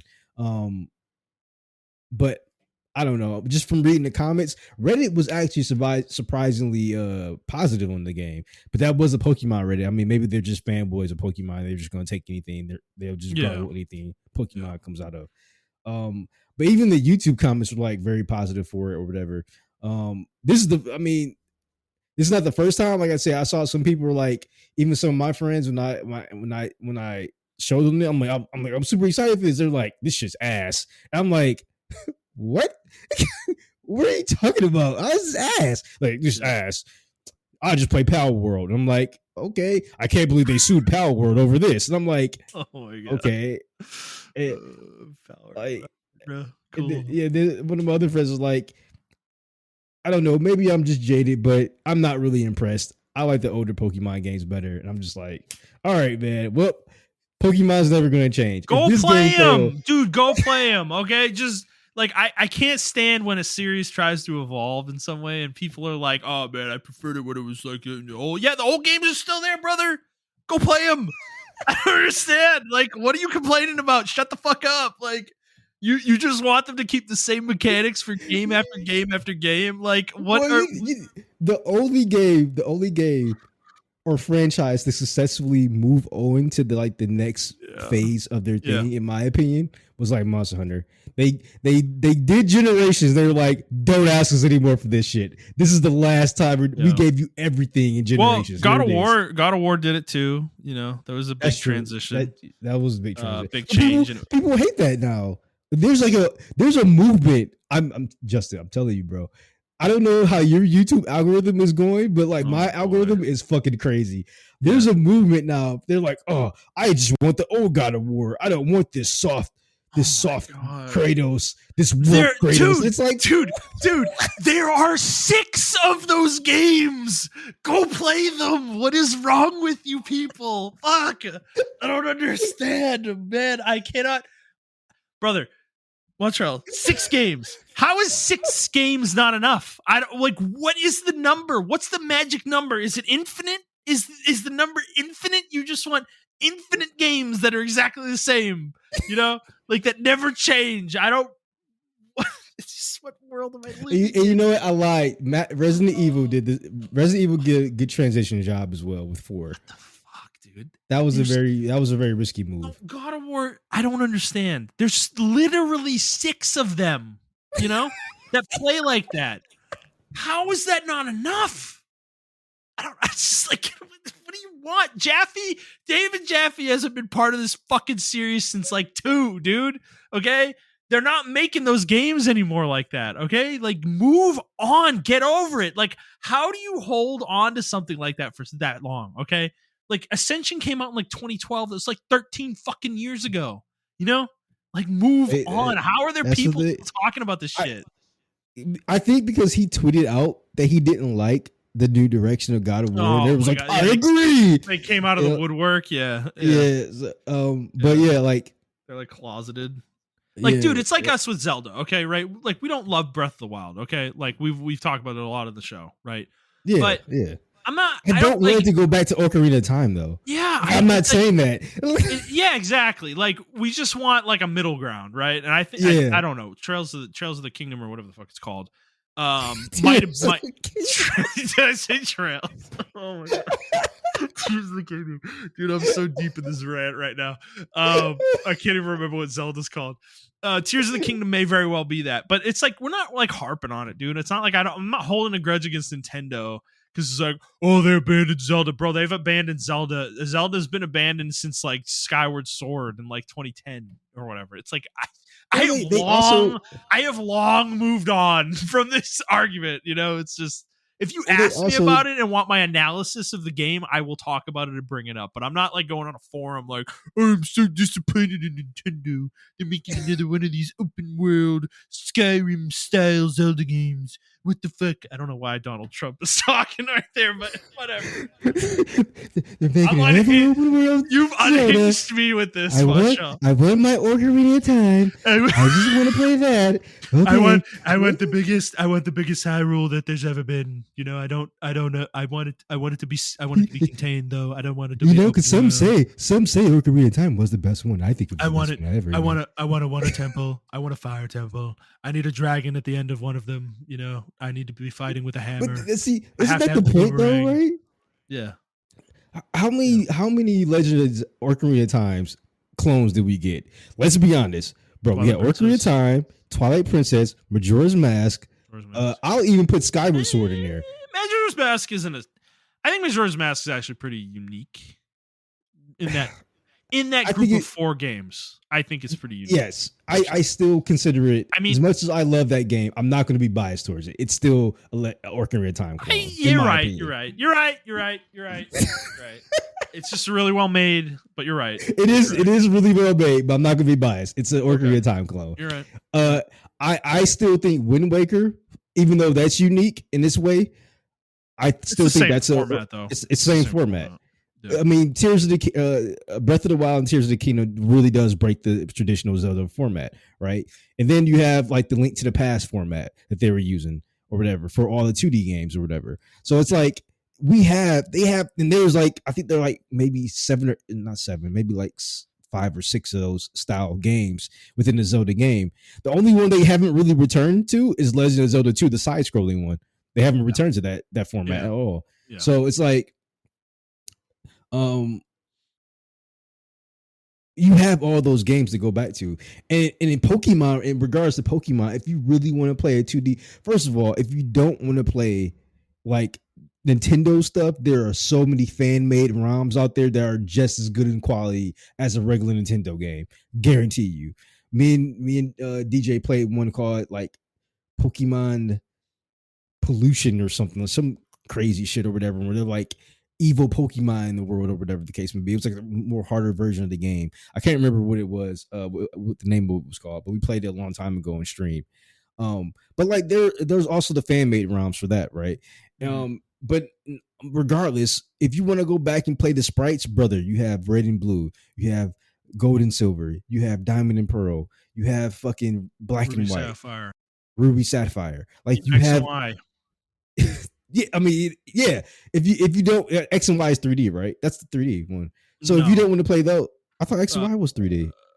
No, it's still top down, like isometric. It's more 3D, it's more explorable, but it's still the same format as the first 5 gens. That's true. Well, I was talking about if you want to do sprites, right? Because he said he sure sprites. Okay, you're right. You're right. Gen 5 was the last sprites. Yeah. You're right. So it's like if you want to do that, then go back, like Justin said, go back and play those games, brother. They're there. You know, like like that could legitimately, if you played through all 5 of them in a row, that could occupy you for literally half a year to a year, probably. Like it's like exactly. I like they're super long games. Like there's a lot to do in all of those, you know. Depending on how insane you want to get too, you know. So yeah, exactly. Every time me and Justin complain about Pokemon, it's because this series doesn't evolve enough. Yeah. Like that's literally our number one complaint. No, when we've come full circle now, where people don't want it to evolve now. Like that was the complaint for the longest time. We held on to that. And I feel like most other people have moved on now and they're like, I just want the games to be fucking red and blue, you know? And that dude, some of the people in this article are complaining. They're like, I wanted red and blue remakes on fucking Switch, bro. You know, it's like, I mean, how many times can we remake the same game? You know, like we've already remade red and blue back in the GBA day. It's like, do we really need another remake of Red and Blue? It's just was it Leafy Green and Fire? Yeah, Fire Red. Like yeah, dude. I mean, they're old. I mean, they're 20 years old at this point, but still, it's like, I mean, we've already remade those games, and those are excellent remakes, by the way. Like fucking awesome. Like Fire Red fucking rules. So you know, it's just like go play that, man. I don't know. Fuck, like Heart Gold and Soul Silver could keep you occupied for fucking 400 hours if you wanted to, you know? Those games are fucking insane. So, I don't know. I mean, people are complaining. Like, I understand now. If you want to complain about the graphics, I understand, right? I'm not even going to question you about that. I'm like, yeah, the graphics could be better. It's the fucking Switch. I don't know what we're going to do about that, you know? So, I definitely understand that. But like people were like, you know, this game legitimately looks awful. I don't understand what the Pokemon company is doing. It's like, now you guys say this now when they try to do something innovative with the gameplay. It's so backwards to me. Like where were you when Scarlet and Violet came out? You know, like, exactly. I don't understand. Like I feel like that went under the radar. Honestly, those releases, like it really wasn't that.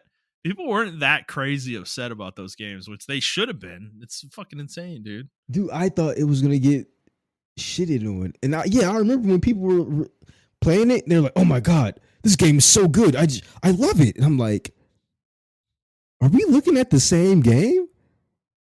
I just pop in, frame rate stutter. It's crazy. It's like Madden finally updating franchise mode. No, Pokemon and Madden are extremely summer. They are. The fan bases are exactly the same, dude. They just slop up whatever shit Pokemon, like Gamefreak fucking pulls out, bro. Typhlosions, fucking random women in the fucking mountainside.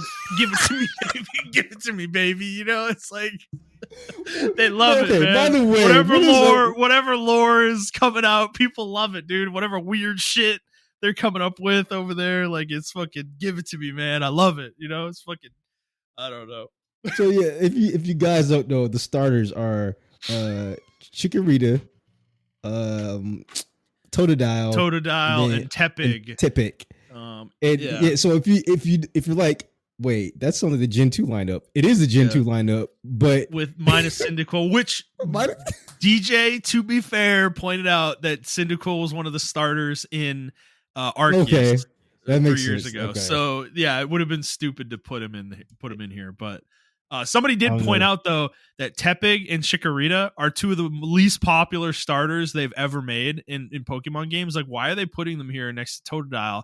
Because brother, dude, I was talking about this in the chat. Tepig is one of the worst Pokemon starter designs ever. This Pokemon is ass. It's just a fucking pig, and it looks terrible. I hate Emboar, the evolution. Gen 5 sucks. I will never say you will never hear me say Gen 5 was good. It was trash. The game sucks. I mean, okay, sorry. The game doesn't suck. The game is actually pretty good.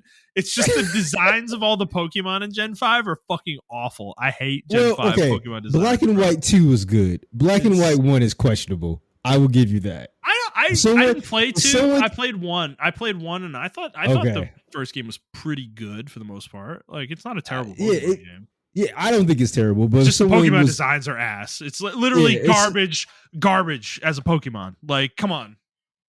If someone was to walk up to me and say Black and White 1 is ass, I wouldn't like debate him on that. I was like, okay, I can see why you think that. But 2 was like really good. I couldn't get through it because I hated the Pokemon design so much. Oh my, bro! Dude, it's just, I couldn't play through 2 of those. That's the one with the ice cream. Vanilla Ice, out, right? the fucking Chandelier, fire Chandelier Pokemon, the Ghost Fire fucking Pokemon. Yeah, that's when their design just went out the window. Like, they literally were just like I'm gonna look around the office for random objects and make a Pokemon out of it. Like, that's what they did. It's just so dumb, dude.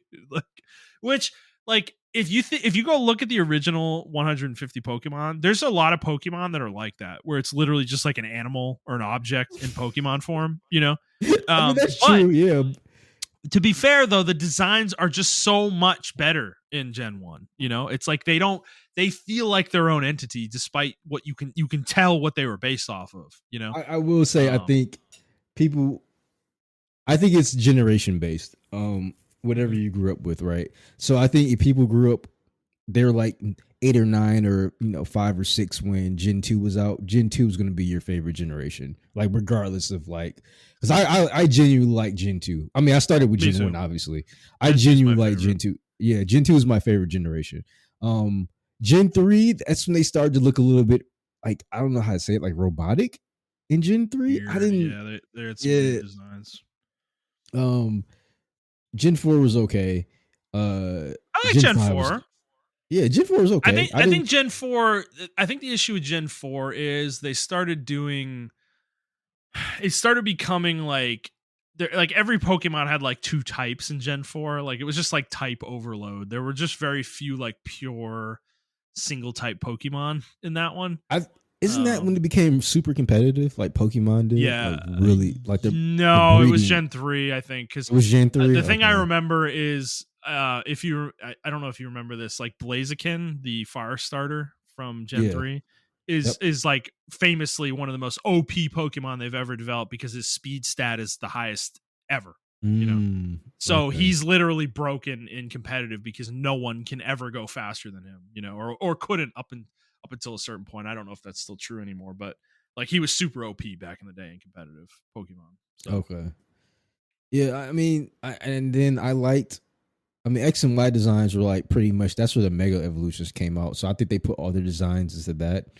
But I actually like Sword and Shield's Pokemon designs. Starters, yeah. Yeah, the starters. They're like really unique in my opinion. Well, yeah, the other issue with Gen 5 is the types they chose for the starters. So fire, this is why I hate Tepig, because I actually picked it as my starter in Gen 5, so I know this very deeply. Like, I hate this Pokemon. So I if you remember, Blaziken is fire, is a fire type, but when he gets to the final evolution, he becomes a fire fighting type. And Gen 4 was the same thing. Chimchar becomes Infernape, and he becomes a fire fighting type as well. So you did that for 2 games in a row. Well, they did it didn't they do that in Gen 3? Well, Gen 3 he That's was Blaziken. he Yeah, was that's Blaziken. flying though, No, right? firefighting. No, he's firefighting. Oh, he didn't have a fly type in him? Nope.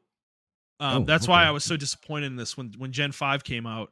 Tepig evolves into a Pokemon, Emboar, that is also firefighting. 3 generations in a row you do this with the fire type? Like, brother, you couldn't come up with something more interesting than that? Like a typing more interesting than that? Like, come on, we have 15 different types of Pokemon. Like, pick a different one. Why are we doing firefighting 3 times in a row? And then I think the water starter was pure water. Like, I don't think it had a second type. And I want to say the grass one was similar. Snivy, I think. Let's see. I'm gonna look this up actually. Snivy evolves into where are the evolutions? Yeah. Servine and Superior, they're both pure grass. So that was the other weird part of Gen 5 is 2 of them were pure evolutions. Where Oshawott became Samurott, which was pure water. There is a Hawaiian Hisuian form, whatever the fucking Alola shit that's like dark type. Oh, I completely forgot about that game. Me too, because just block it out of your memory. But Tepig evolves into Pignite and then Emboar, which is firefighting. So they were the only multi-type starter in Gen 5, and it was disappointing because it was the same typing that they've had for 2 games prior. So what is it? Torchic, I believe. Yeah, that's the Gen 3. Yeah. Gen 3 Combusken and Blaziken are firefighting. Okay. Yeah. It was lame. Yeah, I don't know. I think like hopefully people gravitate towards the combat and it is introduced into the mainline games. I mean, because we saw that with Scarlet and Scarlet Violet or whatever, where they kind of introduced like the whole open world mechanic and they had some RCS mechanics in the mainline games or whatever the case may be. Yeah. And so I'm hoping they do that with this game as well. I really think Pokemon is due for an upgrade as far as like just combat and shit. Like, looks all, dude. I mean, my dream is we get like a true AAA Pokemon game that they spend like 5 or 6 years making, and it's like this huge open world game with action combat, and it like actually has good graphics, but we're never gonna get that. So I'm just I don't know. I'm just wish casting. It's not gonna happen. It's just. I mean, it could happen. It could happen. It's just why do that when they don't have to. There's no need for them. Yeah, I was gonna say why do that when there's no need to do that at all. In my opinion, Yeah. like you don't need to. I mean, it's the same thing with like Madden, right? It's like why do half the stuff that we want with Madden like upgrade some of the systems and stuff like that when right people are just gonna play Madden Ultimate Team. So right. Now they did like a side Madden project or whatever, which is why I was really excited for the college game. But unfortunately, like they just kind of did more of the same a little bit with the college game. Yeah. Than they did with Madden. Because Madden, like college football was the RCS of Madden, in my opinion. Like they tried a lot of experimental shit over there before they brought it over to Madden. So I mean, hopefully, like this, I actually am glad this series is like its own thing and is going and everything like that. Because if they continue to do more experimental shit, then yeah, I would just transition over to like these will be my mainline Pokemon games, and y'all can have the other shit. Like yeah, I'm just tired of turn based shit, man. Like I just think I want to play a game like the anime at this point, and we have the technology. I understood back in the day why they did it the way they did because we did not have the technology. We didn't have like the wherewithal and everything of that nature. But now there's no fucking excuse. Well, we've long had the technology. It's just not even. Yeah. Yeah. I don't know. I mean, it's not like I'm asking Persona to be fucking turn based. I'm just asking this game to be fucking turn based or real time. Even Final Fantasy VII it evolved, and like people love that game. So no, and I brought this up before, dude. Even now, okay, like even as simple as changing the types of the starters. Why is it still fire, grass, water? Why are we still doing this? You know? I think that's just a staple thing. I think that's like a Oh, it's so nostalgia staple. dumb though. Like, give us something different. You know, there are so many different I'm sure there are multiple different triangles you could create in Pokemon. That would be kind of cool, dude. To have like a fucking fairy starter or a dragon starter or something like that'd be cool as shit. You know? Yeah. Like that'd be fucking awesome. But it's like Well, I think it would just be cool for you to like actually, like, depending on where you're, like, why do we all have to start in the same city? Like, why can't instead of starting like in Pallet Town, I start in Vermilion City, and I catch a Pokemon around there, whether it be like a Spearow or something like that, and that's my first Pokemon. Like, that is my Pokemon that I have to go because that was only available for right, me and you in could the like city. scale the difficulty that way too. Like if you want a harder game, you start it in a later town or something. You know? Yeah, exactly. Um, Because I mean, because like it doesn't make sense like in the world perspective. Like those trainers, like when you get to like uh a Fuchsia City or something like that, right? And those Pokemon I think are around like level 40 or 30 or 40 around that time. Like it doesn't make sense. Like if you were born in that city, you want to be a fucking Pokemon trainer. Like nah, I gotta fight all these level 30 Pokemon and I can't even catch it right now. So I got to walk way over to Pallet Town to, get Pokemon at a lower level. It just doesn't make any sense, So I don't know. Another thing people were pissing me off with in the comments, though, a lot of people kept saying this looks like fucking Xenoblade, and I just don't fucking see it. Can you? What the fuck are they talking about? What Dude, what is this Xenoblade slander? Okay, like get these fucking clowns out of here, brother. Like, who are these people? These Xenoblade haters like need to go fucking touch grass straight up. I saw it in the Reddit thread and I saw it on Twitter because I did go on Twitter for this. And I saw it on Twitter. People were saying like, "Oh man, it looks like Xenoblade," and they were talking about the UI, which I guess I can see a little bit of the UI looking like Xenoblade Chronicles 2, a little bit, but that's it. I don't. When I look at this game, I don't get Xenoblade Chronicles, and maybe I'm just crazy. I don't know. Yeah, I don't get it at all. Or like I really don't get it at all, honestly. But whatever. What do I know? The fuck do I know? All right. Let's move on. Montrell, enough talking about fucking Pokemon as I'm sitting here like looking at Pokemon stats for some fucking reason. All right. Next story. Warner Brothers has closed some studios. And this is kind of a sad one. So they're closing Monolith Productions, Player First Games, and WB Games San Diego. And they are canceling a rumored, that was never actually announced, Wonder Woman game as well. So Monolith, they're known for the Middle Earth games, Shadow of Mordor and Shadow of War. And they also made the Fear games back in the day. Player First Games, these are the guys that were making Multiverses, which has, obviously is getting shut down also as part of this. So, and then the other one, WDB Games San Diego, I'm not sure what they necessarily worked on. They seem like a new studio that was working on a new game, a AAA free to play game. So I don't know if they ever actually released anything per se, but I can't find anything on it either. It just says even they're leaked in said they're creating a new cross-platform game. That's it. So they may not have made a game. It might have been a newly created studio in the last few years, but they're all getting closed. I think for me, Monolith is the one that's like kind of the saddest because as much as to be honest, I've not really played their games, but I always respected their shit. Fear, I played Fear 3 for a little bit, like a few hours. I never like mainlined it. I never beat it or anything like that, or even the first two games, but I probably should. I'd love to like go back and play those. But I remember when I played Fear, and that game has always stuck with me, Fear 3, because it just felt, man, it felt so good as a shooter, and the campaign was really cool, what I played of it. It's just a really interesting concept of a game, and we don't get shooter campaigns like that anymore, really. So that's kind of a bummer. And the Middle Earth games are very well regarded, honestly, and it just sucks to see a studio like that get closed down. So, what about you, Montrell? What do you think of all this? Yeah, especially for Monolith.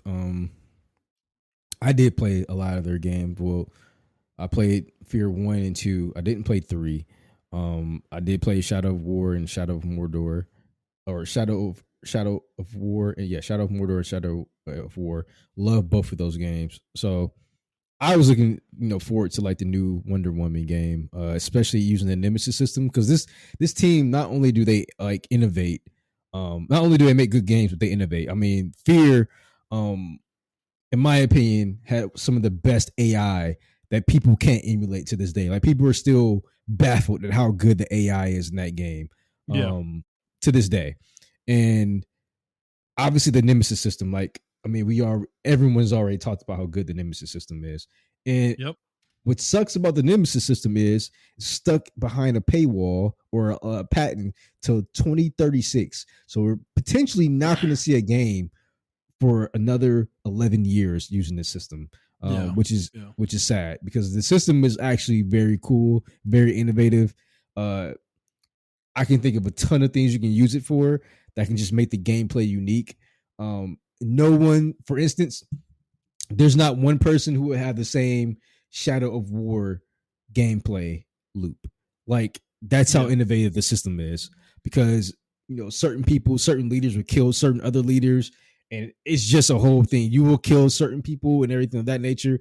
It will change the whole dynamic of the game. So yeah, it just sucks because like Monolith Soft, I think not only do they make good games, but their technical side of their games are just very good. Um, so hopefully someone can pick the studio up, or like the creators can make their own studio or something of that nature, in the vein of Monolith of what they left. Because I'm pretty sure they Mhm. can't, get that name back or whatever. It's pretty sure WB still owns that. Well, they'd have to But buy it from WB, which I mean probably wouldn't be that hard, but yeah, still have to pay money for it. yeah. If I was, I mean, this is gonna sound crazy, but if I was like Xbox, I would pick Monolith up with the quickness, like Yeah. snatch them up. Or if I was Sony or something like that, or whoever, another publisher, I would snatch Monolith up really fucking quickly. Just to correct the record, as well. So Monolith worked on the first two Fear games. They actually didn't make Fear 3. A team Okay. called Day One Studios made Fear 3, which they seem like a partner team with Monolith. They actually helped on the first game. They're listed as one of the developers for the first game. So it seems like they were Okay. familiar with the series and maybe were given an opportunity there to make a game, which I remember Fear 3 though. That's the only, like I said, it's the one I played. And it felt good. Like it was a cool game. So yeah. I do think Fear 3, if I can remember, was the least liked out of all of them. I don't know. Maybe it was Fear 2. But I know 3. I know Fear 1 was like beloved. But I Yeah. can't, like I said, I can't fucking remember. So I like both of them. I like Fear 1 and 2. I did not play 3. So I didn't even think I knew there was a 3, to be honest with you. Yeah. Yeah. So And they were working on the Wonder Woman game, which dude, this game must have been in development hell because I mean, Shadow of War came out fucking like, I mean, how long ago did Shadow of War come out? I want to say 2013, 2014, maybe. No, it was later than that, wasn't it? Dude, you're not wrong. 2014. Yeah. What the fuck has this team been doing for fucking? Oh wait, hold on. No, sorry, not Shadow of War. Shadow of. Oh yeah, Shadow of War. That's the second one, right? No. Shadow of Mordor came out in 2014. So I think Shadow of War came out later. 2017. 2017. Shadow of War came out in 2017. Hold Shadow of Mordor, then the Shadow of War. on. Okay. Shadow of War is a sequel. Okay. Yeah. And That makes more yeah. sense. Google was being weird with the way it was showing it. Yeah. So yeah, 27. Okay, so still 8 years though. I mean, I know they worked on some DLC for this game for a little while, post launch support and stuff. But I mean, yeah. So this Wonder Woman game must have been in a bad place. Like it must have not been coming together, unfortunately. You also have to remember too, right? Um, with Shadow of War, it was a huge backlash with this game when it The first came loot out. boxes, yeah. Yeah, and I chalked that up to Warner Brothers, but I think Monolith Productions took that heat on. Yeah. If that makes any Yeah. sense. Yeah. Yeah, I mean, they might have lost talent due to that whole situation as well. Because yeah, that was the original controversy. Was the game came out, and I remember there was this like post game or end game zone where you like had to grind significantly. In Well, the you grind, can buy XP boosters, you had to and you buy can the XP boosters to make it yep, manageable, and if you didn't do it, it was like obscene or something like that. yep. So yeah, I remember all that. So yeah, that might have maybe that hurt the studio more than we thought, which is it's a shame. It sucks. Because I mean, this is a good team. They made solid games. It's like I hate losing teams like this. It's like, but it is what it is. I mean, I don't know. Warner Bros is just they're not a good steward. I don't think Warner Brothers is a very good publisher. Like I think they just don't understand what they have. Like obviously, like Rocksteady's another example. We're lucky that team's not fucking gone, but it's like they just completely fucked that team with what they did with them with the Suicide Squad. So and then all the talk with the Hogwarts Legacy, it's like they want to make out a fucking live service game or some shit. It's like, bro, like, come on, man. So it's not surprising to see this from them, but it's just, it's stupid. Like some of these teams, I wish could get saved from WB. But Yeah, I all right, mean it's the same thing with like EA. They have like yeah. very good talent under them, but what can we do? That's the way the system Oh, works, man. dude, speaking of Bioware, did you see that Dragon Age: The Veilguard is going to be on PlayStation Plus?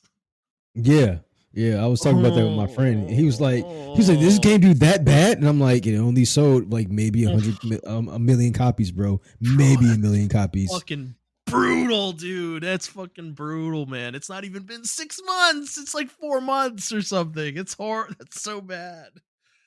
Oh man. I mean, I think the game may have a late resurgence, but I think the damage is already done.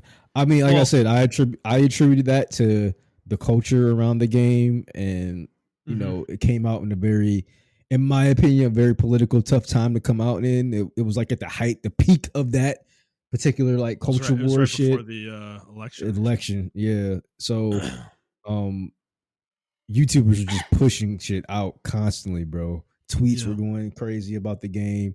The game itself didn't make itself look better with those cringy parts of the game being so cringe. 'Cause I Mhm. can't lie, it was cringe. I think also the IGN giving this game a perfect 10 really set off everybody because this game's not a perfect 10. It wasn't a perfect 10 at all. So Yeah, definitely. But yeah, I mean with like Kingdom Come of Deliverance, that game sold 2 million actually. Um in the first 3 weeks. So I mean, clearly there's an appetite for these games. It's not about like the genre. Like I don't think this genre was the problem for Dragon Age, which is the antithesis of what EA's executives think. We talked about a couple weeks ago, but yeah, I think it comes down to the word of mouth was really bad. I think yep, the influencers killed the game, dude. Like they literally like just eviscerated it with the way they were talking about it, like skill up and stuff. Just kind of murdering them for the way they wrote dialogue and stuff. So it's so it's not a dead genre by any stretch of the imagination. It's just the way you execute it at the end of the day. yeah. Hopefully they Marketing. learned their lesson. Yeah, hopefully they learned the lesson from it. It was I think it was just too much in the wrong in the other direction. Because I mean, like we said before, we were talking with Jed, and even Jed agreed. Like there's always been that type of content in the games. It's just the way you write the stuff, and they just didn't write it well, in my opinion. Yeah. But Yeah, you yeah, can't use modern terminology in a fantasy game. Like yes, exactly. You it's just can't. such a bad like that's insane. Like that seems so obvious. But it is what it is, man. It came out the way it came out. So all right. Let's move on to our next story. Fable. It's been announced that it is being delayed to 2026. Microsoft did reveal some pre-alpha gameplay alongside this announcement to, I guess, I don't know, tide people over. There's not much in that gameplay. It's just kind of showing some basic combat and a couple cutscenes. But Macho, you were pretty cynical about this announcement. What's your thought process? Where are you at with Fable? Like, are you think the game's in development hell? I think the game's gonna get canceled. Okay. But then again, someone else pointed out it wouldn't be a Fable game if it didn't get delayed. So, so that's true. Every Fable game that has come out, Fable 1, I remember that was delayed. Fable 2, that was delayed. Fable 3, that was delayed as well when it came out. So it's that's not true. Relevant. It's not relevant to this game though. You're right, but it's just like a part of the culture of Fable at this point. Yeah. No, I'm being cynical, but I think it's still going to come out. But at this point, you got to make a PS4 5 version. I'm sorry, you got to make a PS5 version of the game. Yeah, to kind of recoup everything that you lost. The gameplay did look like an updated version of Fable to me, which is, in the way I was thinking about it, is The Witcher. So I could definitely see the Witcher comparisons, in my opinion. But yeah, I mean, I was joking, but also kind of serious. I don't think the Forza team needs this. They're a very talented team. And I don't think they need this. I think they need to just bring it on home. And if they need to delay it, if they delay the game and it's better because of it, then kudos. I just don't want the game to get canceled. So if this is like a Zelda game and then like Nintendo delayed it, I was like, okay, cool, we're gonna get like a better game overall. But this is like Xbox, and they will just fucking cut a game. Western publishers would just do that. They would just cut a game and not give a fuck about it. Yeah, well, so the first comment in here actually makes a good point though, and I kind of forgot about this, and this is honestly might be the reason they're delaying it is if this game's coming out in the fall, do you really want to release any time around GTA 6? Anytime. That's true. You don't even want to be in the same quarter as GTA 6. It's like it's that bad. I don't. So it's actually a really good point. And frankly, I wasn't even thinking about that. But like considering it now, it's like, dude, if you're Microsoft and you're like, we're making Fable, we haven't made a Fable game in fucking like 18 years. But we think it's coming out in October, and we think GTA 6 is coming out early November. Like, do we want that for Fable? No, I don't think so. So I think that's a fair point, and giving them 6 more months to kind of polish the game up and stuff and make the game better is probably not a bad call. So I don't think the game's in trouble personally. I think this game is pretty ambitious. Fable's always been a very ambitious franchise. I don't think they're trying to. From what we've seen, it seems like they're trying to keep true to that spirit also with this game. And to me, that means that this is a game you don't make Fable games quickly. There aren't very many games that have this many as many mechanics as Fable has in it. You don't make that kind of game quick, so I don't think the game's in trouble. I think it's just more of a they need polish. They might be trying to avoid GTA. And we'll see. Now, if we get to January next year and they delay the game again, this will be a different conversation at that point. Then I'm gonna start questioning, like, what's going on here? But so we'll see. I'm a little less cynical about it personally, but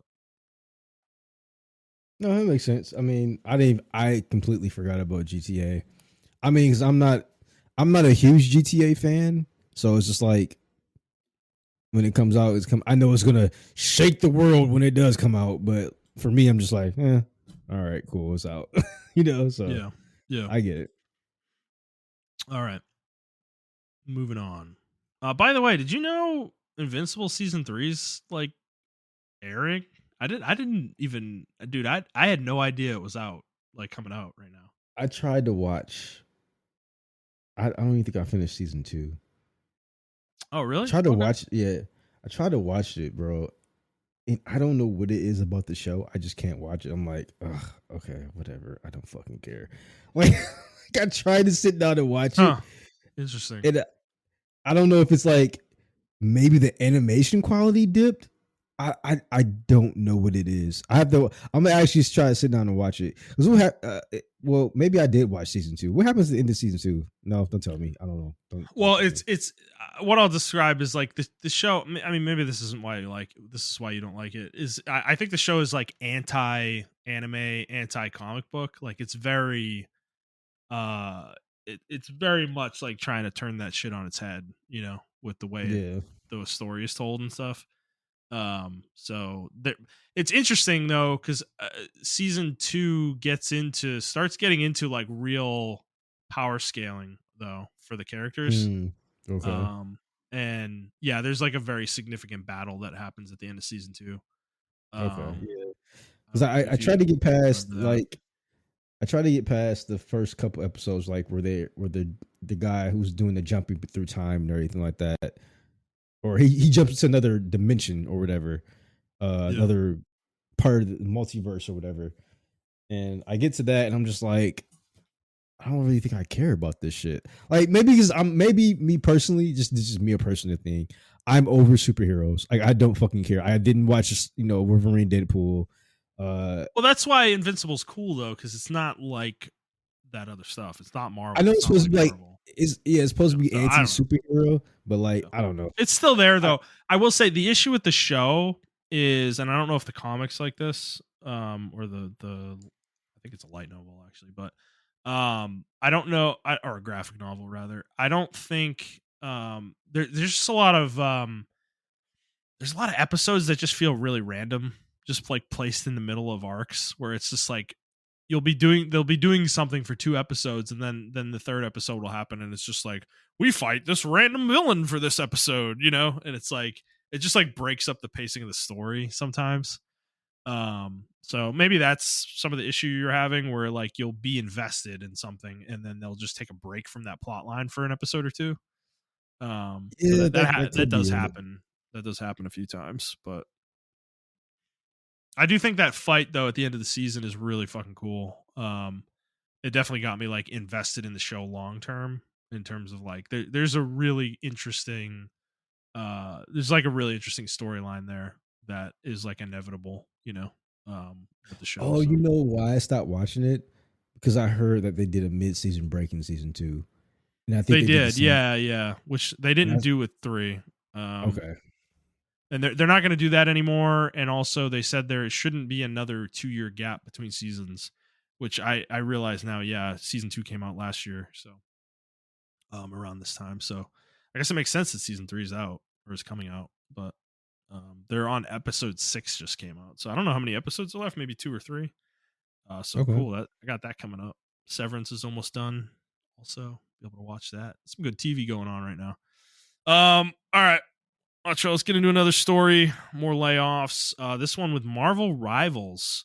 So NetEase let go of a small team that they had in Seattle in the United States.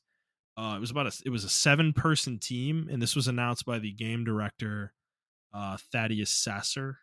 He announced this on LinkedIn that him and his team were let go a couple days ago, or actually this was last week that this happened. But I the reason I put this in is because I kind of want to discuss with you, like, because there was obviously controversy surrounding this, because laying off staff of a newly released game is not usually a good sign per se, but also because we know that this game is very successful, like has been very successful and is making a lot of money right now. Morally, like, isn't this fucked up that they're laying these people off when this game is like wildly successful? yeah, but also it is NetEase, so it's like something Yeah. you kind of expected, or Well, not expected, but it's not out of their realm of what they do, yeah. you know. I mean, to give more context, this team was siloed in the US. They were small, and I think they were the only non-Chinese team, like people working on the game. So that might have been why NetEase let them go, because they don't want to have a silo office anymore, working on the game, and they just want everything in China. But it's like it's still fucked up. It's like, couldn't you figured out some way to make this work? It's like just letting them go. I don't know. It's like obviously you can afford them. It's not a money issue. So it's just I don't know, organizational changes, but still, I don't know. It's weird. It's a weird one. Obviously, the game is fine. They released a statement like, "Oh, we're still working on the game. Don't worry. It's not a sign that we're ramping down or anything like that." It's like obviously, but I don't know. It's just to me, it's like, did you offer them relocation or anything? It's like, obviously they might not want to move to China, but it's like, at least it didn't sound like they did that. They just like let these people go. So, um, I don't know. Weird. You have any other thoughts on this? Yeah, no, it is weird, but I mean, it's a small team, unfortunately. But I think they'll bounce back, especially with the success of Marvel Rivals. Having that on your resume is going to be very lucrative for Mm-hmm. them. Yeah. Yep. All right, let's move on to our final story. Dauntless. This game has been around for a long time, but it was a quote Monster Hunter like. It's like Monster Hunter. This game is officially shutting down in May, and the studio is being closed. Yeah, out of all the This Monster game Hunter has a clones, this huge was the history. closest one. Yeah. Yeah. I know you had a lot of thoughts on this one, so did you want to go through any of the history here, or Yeah. Let me. I had it in my other thing, but yeah, like I've been having my eye on this game for a while. Because there was before Monster Hunter World came out. This game I think was released either the same year or the year before Monster Hunter World was announced. yeah, So a lot of people, before then, Monster Hunter was still trapped on. Oh, excuse me. I handheld. don't think it. Yeah, still was trapped on handheld, and people wanted a full fledged Monster Hunter on PC and stuff like that. But yeah, the game company was bought out by like some crypto venture bros or whatever. They were part of a conglomerate, I believe, and then the studio was part of a conglomerate. The conglomerate got bought out by the crypto bros, and then the crypto bros systematically like kind of start laying people off and shutting down studios to the point where we're at now. They tried to do a major update last year, I believe, around January of last year. Yeah, it was And a disaster. They like it was reset everybody's progress. Like they yeah, reset everybody to 0 or some shit, which is insane. yeah. And then they tied, from what I understood, they start tying hunting mechanics around pay to win, which if you're a Monster Hunter person, like that's fucking awful. And then drops and stuff like that was me because the game was free to play or whatever. I was one of the founders of the game. Okay. Yeah, so uh yeah, it kind of sucks that this game's like because it was a good alternative to Monster Hunter, but it wasn't there yet when it got released. And I'm like, okay, they definitely had potential. But then World came out, and then I lost interest in the game because World was out, and I was playing World. Yeah. So it was just a series of like really bad, unfortunate events that happened to them that caused this game to die.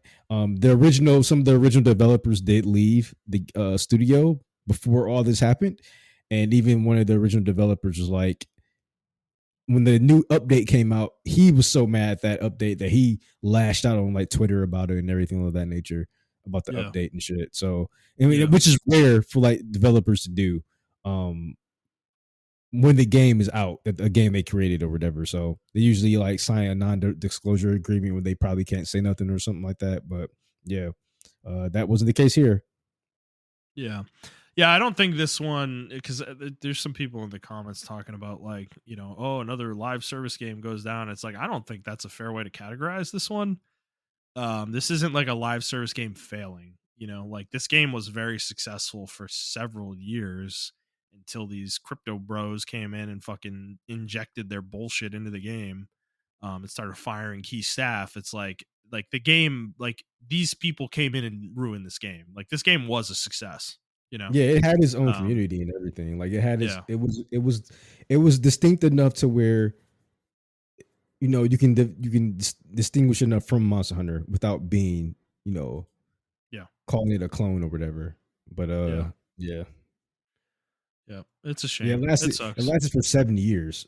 Like that's impressive, dude. Like when you're trying to compete with Monster Hunter, like that is very impressive, honestly. So yeah, I mean, we see that other game that came out. What was it called? Wild Hearts. That tried to compete with us. Fucking wet fart. Like came and went. Yeah, came and went. So for this game to be free to play and still after the Monster Hunter era, like Rise and World and all the World, it still had a community after that. That's pretty good in my opinion. But yeah, I think the Crypto Bros just destroyed the game, and I think what they did was just flip the game studio, which is what they did. They just wanted a quick buck, and once they got the money, they started gutting it and everything. Yep, it sucks. All right, well, Montrell, that's all we got this week. Actually, no, it's not. I forgot. Oh yeah, then what you call it? We got guess the meta score. Monster Hunter Wilds, baby. It is time. So you guessed 8.5, and I guessed 8.6. So you see higher scores to me. And it is sitting at a 90 on Metacritic. 90 now? 90 on 90 on PS5, 90 on Xbox, 88 on PC. Okay. I'm the winner, man. You getting a lot of L's lately in this Metacritic's guessing game, Montrell. You gotta shape up. Well, that's because I've been thinking like the critics would be more fucking harsher, than what they are. Yeah. Well, are you excited about Monster Hunter? It's coming out tonight. Yeah, man. I got it downloaded on my PlayStation, or not downloaded, but you can buy it now. Yeah, it's preloaded, so. I don't know if that counts as a pre-ordered. Yes, it does actually. He pre-ordered the game. Okay. Look at this hypocrite. No. I bought the game today because I thought it came out today. Yeah, likely excuse. I thought it came out today. Fuck it. Man, you don't play games anymore. You're fucking pre-ordering games. You're turning into a Madden bro, man. Like, what's going on, Montrell? I didn't pre-order the game. I just bought it. Oh my today. God. Who is this man? I don't think that counts as pre-ordering when you buy it the day before. It does. The game's not out. It's the pre-order. You're ordering before the game comes out. Okay, my fault. I thought it came out today. I was like, it comes out today. I literally got the notification on my PlayStation app. It was like, oh, dude, what's today? I was like, fuck yeah. All right. Yeah. Okay. Well. Yeah, we'll see. We'll see how the game is. For that. We'll see how the game is. If you like Cowboy Bebop, they got skins on Fortnite for them now. Oh my Spike, dude! And Faye Valentine. Just fucking kill me, dude. I can't. I'm so like I respect Fortnite a lot. I really do. They've really created something insane with that game. But at the same time, like I just like envy. I can't with it. Like fucking.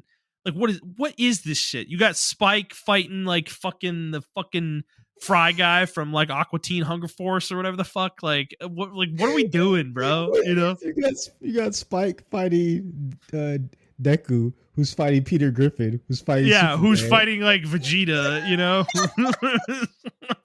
fighting Kratos, you know, and fucking like a random fucking dude in a banana suit, like, Master Chief, dude in a banana suit, fucking. You know, VTubers are in the fucking game as skins. like what are we doing, bro? Like, holy shit! It's like, what's that movie? The gaming movie, the simulation.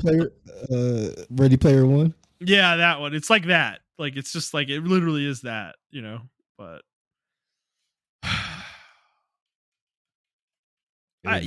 it's to be fair, as much as I'm complaining right now.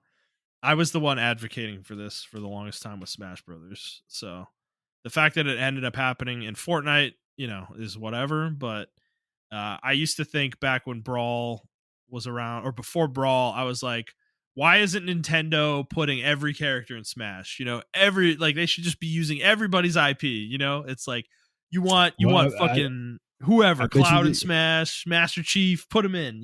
It's like. I bet you they regret it now, though. I bet you they regret it now because they could have been the fucking they could have been the Fortnite of Smash, but they decided to be very stingy towards it. And they limited it to like I don't think there's an American IP on that platform or Smash, is it? Is there a Western IP on there? Yeah. Fuck. I mean, there definitely is. All the ones I'm thinking of though are Japanese, like Castlevania, Street Fighter, fucking Metal Gear, Sonic. Fuck.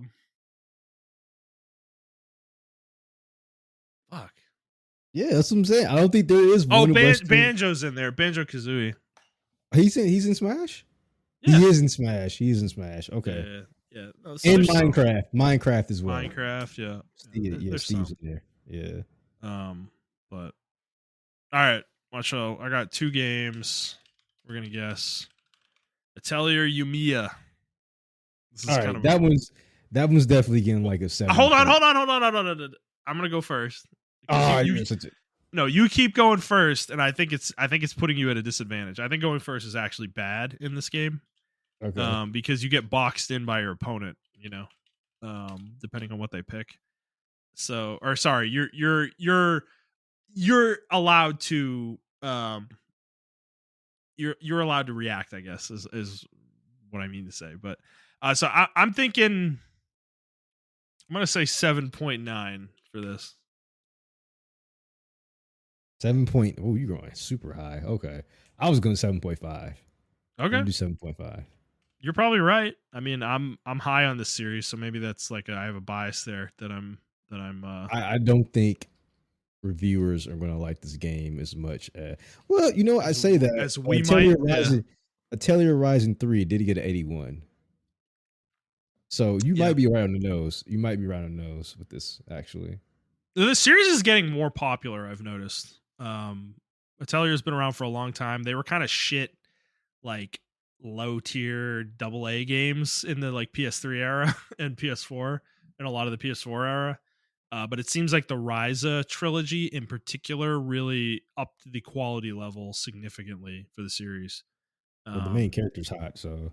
I mean, she is. Only her thighs are nice too. Dude, not gonna lie about it. Dude, her thighs are going crazy, man, in that game. No, her fucking chest is fucking insane. But they don't. She's not in like a revealing outfit unless you buy DLC. So it's like it's just they're just there though. Yeah, bro. it's not fucking. Yeah, it's not like they're like showing it all, but it's just like But they're huge, dude. Yeah, exactly. Like it's hard not to see it, but yeah, no. I mean, you're right. You're totally right. Okay, so South of Midnight. Man, this one is a lot. April. It's coming in April 8th. Yeah, April 8th. That game. This one is a lot harder for me. I can see anywhere from like 6.5 all the way to like 8.5 or 9 even. Like it's a really large range in my head of what this could end up being. I agree. I'm actually gonna go low, dude. I'm gonna say 7.2. Okay. I'm in that same ballpark. I'm gonna go 7.5 on that one as well. Mm-hmm. I think this game's gonna get absolutely trashed. The user score. That's what I'm. Yeah, I agree with that. But I remember we're basing this off critic score, so that shouldn't be a factor. Hopefully. But yeah, I mean, see, this is my point about going first though here. So you're boxing me in now. It's like you're taking the entire high range of 7.5 and above, which is huge in my opinion. Because like I'm basically saying like the game has to be a 7 for me to win. It's like which is certainly possible, but I mean it very well could be a fucking 7.8, or could land at a 78 or something. So yeah, you can land it at 72. You might be right on the nose with it. See. I mean, I've been on fire, dude. Yeah. I've been hitting it. I've been hitting like I hit a couple like right on the nose recently, so yeah, we'll see. But yeah, I feel bad for that. I feel bad for that South of Midnight game. Like that game looks very innovative or not innovative. It just looks very fun. Just looks solid though. Yeah, it looks like a solid game. And I think it's going to get killed because people are going to be like, they see a black character and be like, DEI! And it's like, it's just a... Yeah.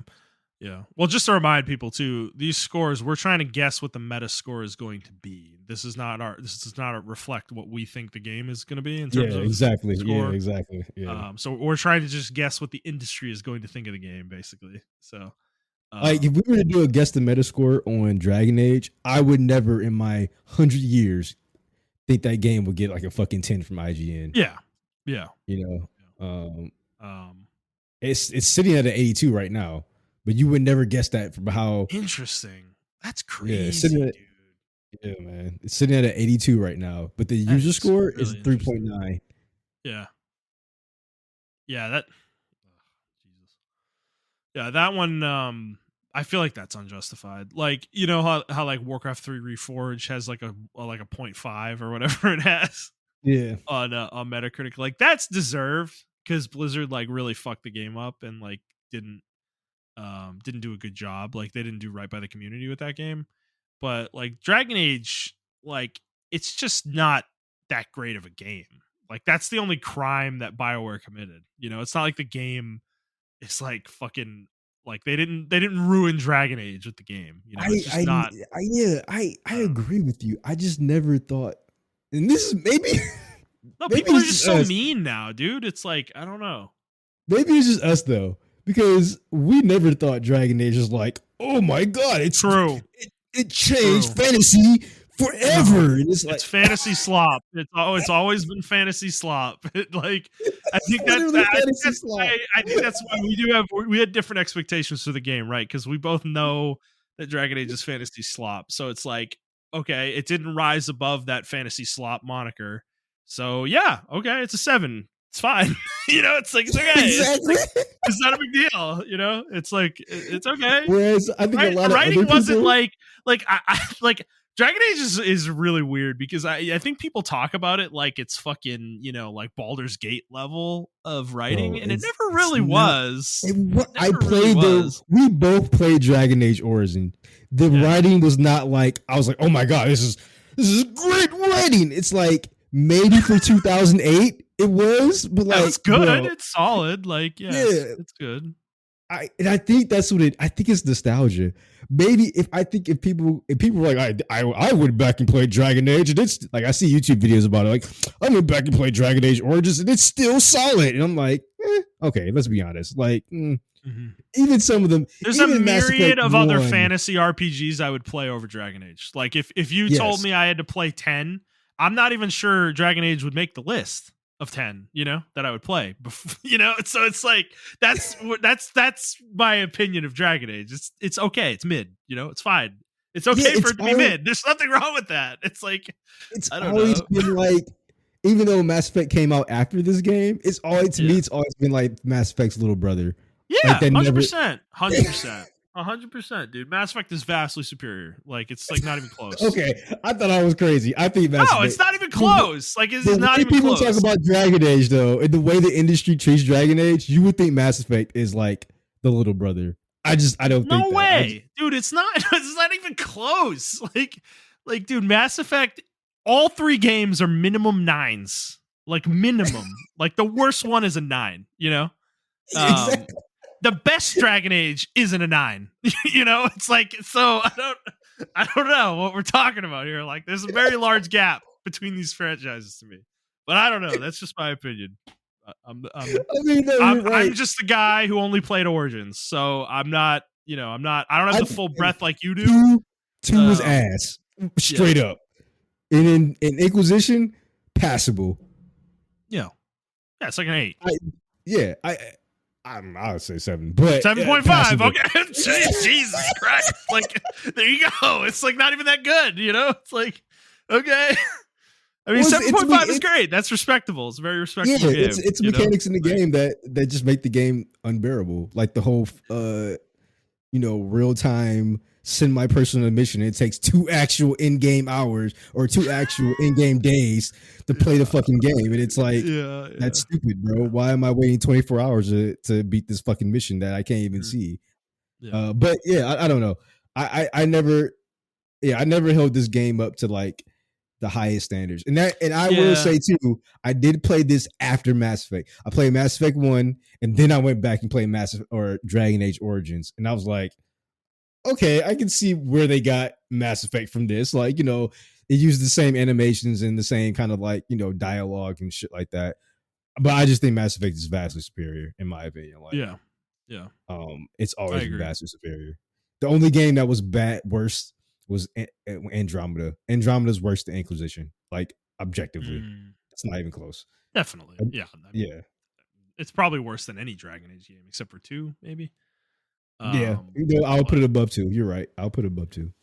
But yeah, I mean, I think we need to stop this though. Like as gamers, like I feel like gamers have really gotten out of control with this. Like they expect, like they go into every game like wanting it to be a 10, and it's like we gotta calm down, okay? Like comparing Dragon Age to Baldur's Gate 3 is fucking insane. Like it's just like you are setting yourself up for extreme disappointment if you thought you were getting that again. That's what everyone. If you watch every review, like, bro, every review, like all the YouTuber reviews, everyone said, "Well, Baldur's Gate 3 did this." And it's like, I see what you're saying.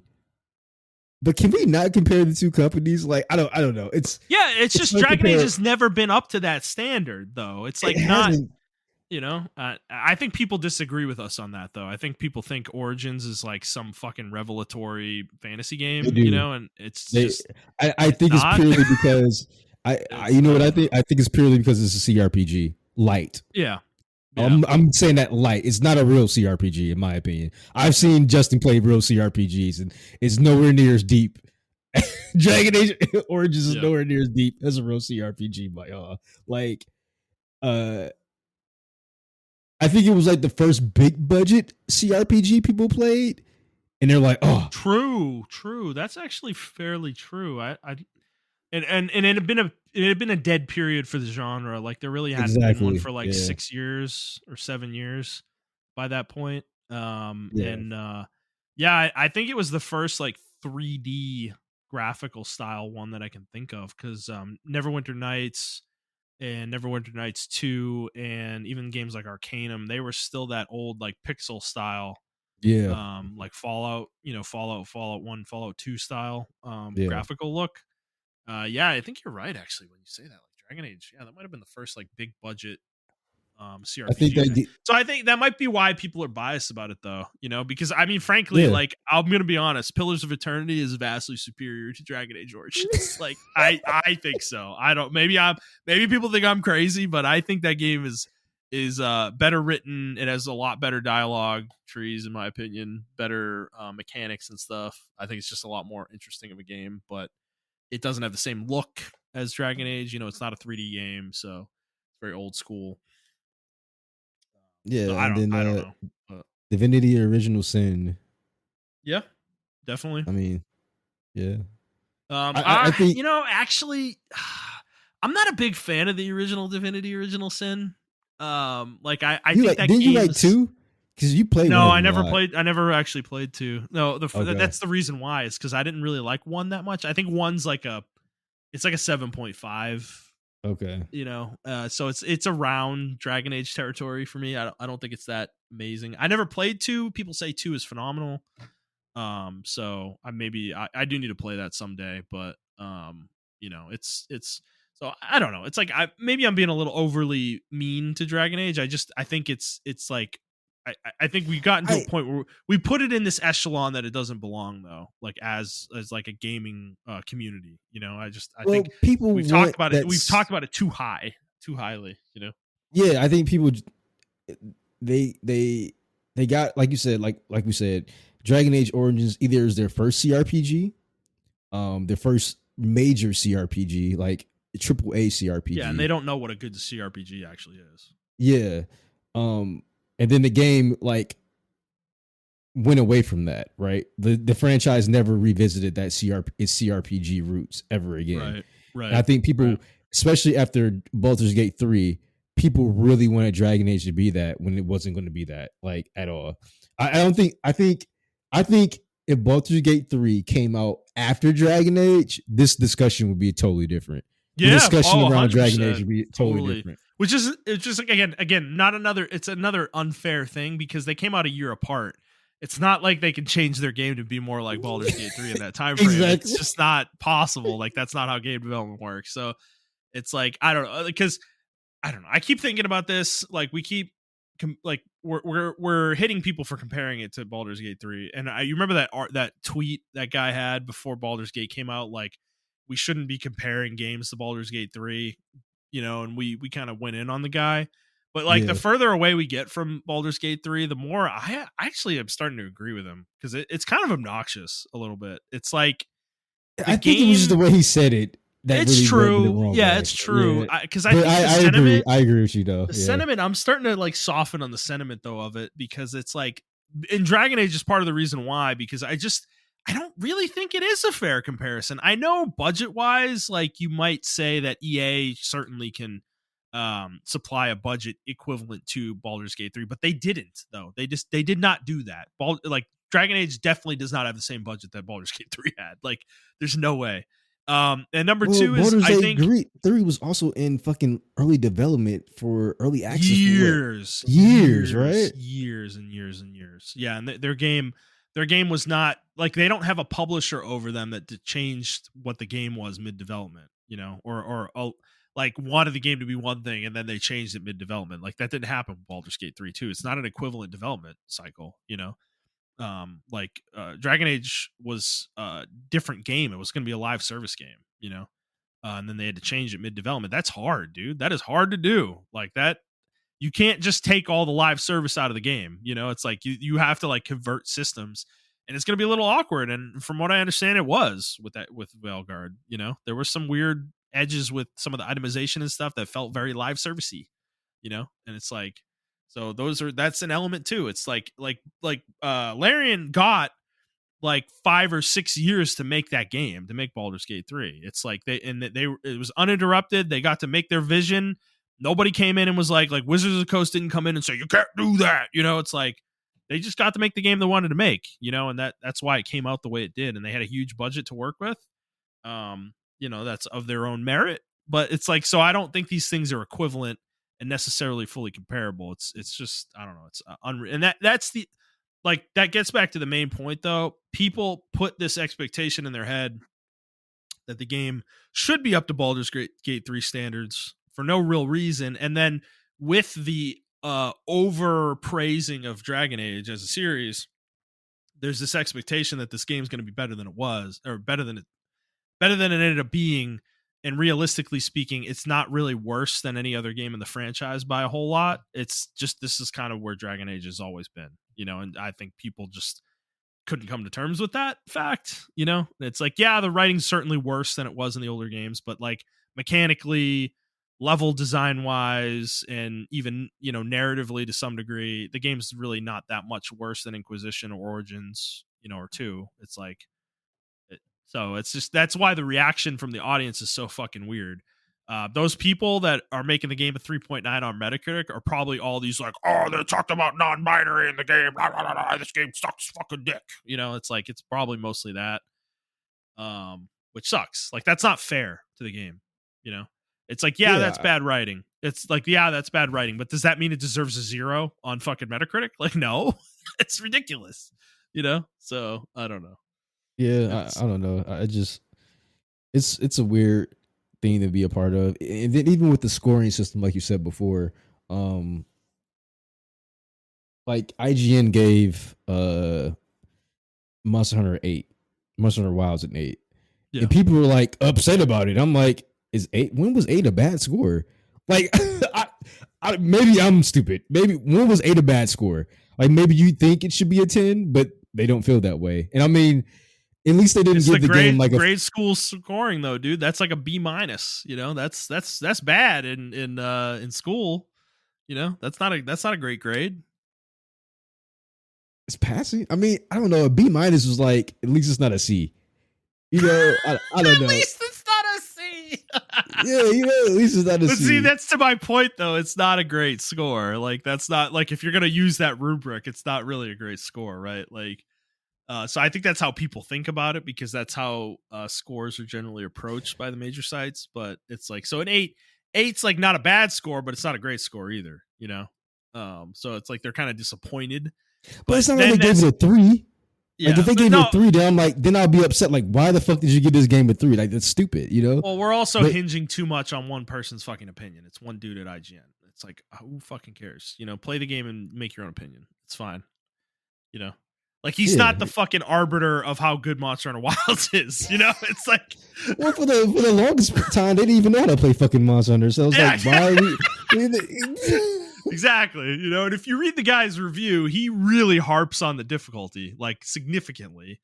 And some people pointed out that like he was playing with like AI companions and shit, and like, you know, so it's like maybe he was making the game easier by what boy he's playing. But to be fair to him, at the same time, if the game's throwing this stuff in your face and these are just openly usable mechanics, why shouldn't you use them?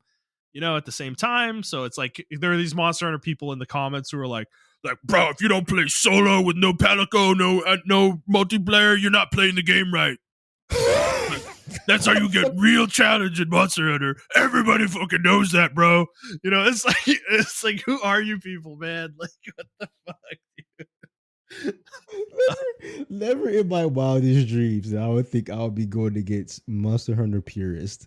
Yeah, like, they're fucking psychos, man. Like, they are actually psychos. Like, they really are crazy people. Like, they're like the Dark Souls fucking tryhards. You know, like they really are. It's just the longer you're in the community, the more you start to hate the people. It's so fucking crazy, dude. It's so crazy. Because I remember when I first played this game, no one was playing this game. It's like in 2004, and even when the PSP games got sort of popular, no one was still playing. No, it was such a niche game that like, I just remember that. Now, like, it's a mainstream game, and people are just like, man, if you don't do dual swords with fucking this buff, this monster, no fucking armor on, bro. Negative stamina. You're not playing the game right. You gotta beat every monster. No hit, no armor. Like, there are people that kick hunters out the group because, like, well, you know, you can't fight an Alteron with a fucking dual sword. That's why I kicked him. It's like, what if he could, though? What if he knew how to do it? You have your frost resistance set against the fucking Brachydios. So what's wrong with you, idiot? Fucking. It mustn't. I don't know. It's just never been that. I mean, we play the game like that, right? Like, sometimes, but it's like, I don't know. We usually just use our, even when we were like hardcore war, like we were going crazy in world. We had a particular set that we used. We used to hunt like 5 or 6 monsters at one time. Oh my god, bro! Yeah. It's so funny. I swear to God, I don't think no one is went as hard as us. Like, maybe it's a couple of YouTubers, but nobody went that crazy like us. Man. No, we were in it, man. We were fucking in it, dude. We were fighting like Golden Rathalos and Silver Rathian at the same time and shit. Like, we had him down to a science. We were like in the guiding lands, like fucking like pulling mobs, you know, and shit. Like it's an MMO. Like we were in a fucking dungeon, like. Oh my god! I neglected my wife for like 5 hours each day, dude. That's insane. Man. I spent more time with you than I did with my fucking wife. Through that, like, hey man, that was a good month or two. You know, that was a good time, bro. Look, man, we talk about Jet. He's like the ultimate degenerate in our group, right? Like the ultimate, like he's a grindaholic, you know, like he loves grinding. He grinds hard in games. But to be fair, I'm pretty close. Okay, my 42 runs in Strathholm in 2 weeks. You know, you're fucking tell insane, you. Dude. Okay, I can fucking grind with the best of them. Okay, you just got to get me in the right game, in the right mood, at the right time. You know, I'm not like Jet. I can't do it all the time, anytime. You know, but and it's addictive too, because I got into it. We were playing Monster Hunter Generations at fucking work on lunch. Like, oh, let's go on lunch with each other. We were insane, dude. What a fuck. We were psychotic, man. Like, Monster Hunter does something to our brains, man. I don't understand, you know? Like, we are like. It's the primordial instinct, man. Like, we go back to caveman times. We just want to bonk something and eat it. Yeah. Like, oh yeah. Carve it up, you know. Carve it up, make some armor. You know, we're not these like tryhards on Reddit though. We're not like no hit, no armor runs with fucking, you know, fucking the element that heals the monster on my weapon. You know, it's like. People build insane stuff. They're like, oh yeah, I got this fucking drain heal build that, you know, every time I hit the monster, I drain and heal myself. I'm like, you can do that? Like, I didn't even know that. That's cool. Like, that's a cool build. But like, I don't know, man. Reddit, the internet is something different, and I just come to learn that, man. Even like Dark Souls, when it was like very innocent, it was like, I just played my little shield and sword and that's it, man. And people were like, no, actually, I got the fucking, lance from Tartarus to fucking kill people in one hit, no fucking dodge run, fat rolling everywhere. Like, bro, what are you talking? I just want to play the game, bro. Leave me alone. I played a spellcaster and the monsters never touched me and I one-shot the ball. Like, so good. But taking it back, I know we're about to go, but like taking it all the way back to like League, right? That is just standard. That's what we just said. Like that's gold. Yeah. That's bronze league, bro. That we're not even talking diamond players. That's bronze. Why would you go for void grubs there, bro? Clearly, the mid laner was gonna come roam. You're a fucking retard. Okay. Or the juggler just doesn't smite. It's one or the other, bro. You get like a tryhard, or you get somebody who's just stupid and they don't smite. You're just like, why wouldn't you smite there? I thought we were going to secure it. Like, I thought we had it, bro. It's going to slow my clear afterwards. I gotta clear my camps in 2 minutes. Oh, fucking, that's what the YouTuber told me to do. You kill me, bro. Shut your fucking YouTuber, shove it up your fucking ass. Play the goddamn game with your own brain, you moron. Like, and unfortunately, Jesus Christ. Every game does this. Every game has like a hardcore community, and and some of them are more accepting. No, they're the worst. No, they are the worst. Don't even try to sugarcoat it. They're the worst. I think some hardcore communities are better than others, right? I think sure, that's certainly true, but I think metagaming is a net negative for video games. Period. It is. Period. It is. Because I think about Pokemon and I'm just like, how the fuck is there a meta gaming for that? There's like, I gotta fucking breed. I gotta breed my angry Blaziken so it has extra speed and attack. Oh, fucking like it's fucking insanity, dude. There's like fucking spreadsheets about. We're not joking, by the way. Literally, dude.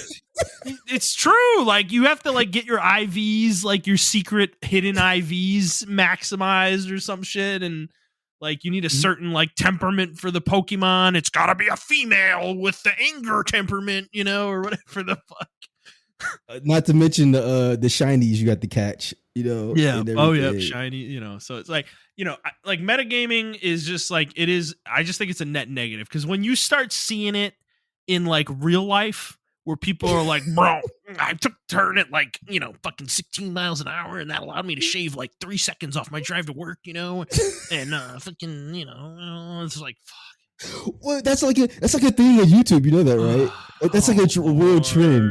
Like meta life or something like that, where people are like, yeah, if I get up at like 5 o'clock in the morning and I shave while I drive or I shave while I'm in the shower, that shaves like 3 minutes off and everything like that. It's like, I think it's even in our work culture. Like, how many times have you went to a fucking a meeting at your job or a fucking conference and they're like, we have to be more efficient, so we did this. It's just like it's ingrained in our culture, bro. Mm-hmm. I think efficiency is ingrained in our culture. Efficient. I gotta be efficient. You gotta be efficient, bro. We're the most efficient country in the world. We just do everything better. We're so good. Fucking like no, okay. I say efficient. I've said it. I say it all the time. Okay. But at the same time, you got to recognize that efficiency is not always king. Okay.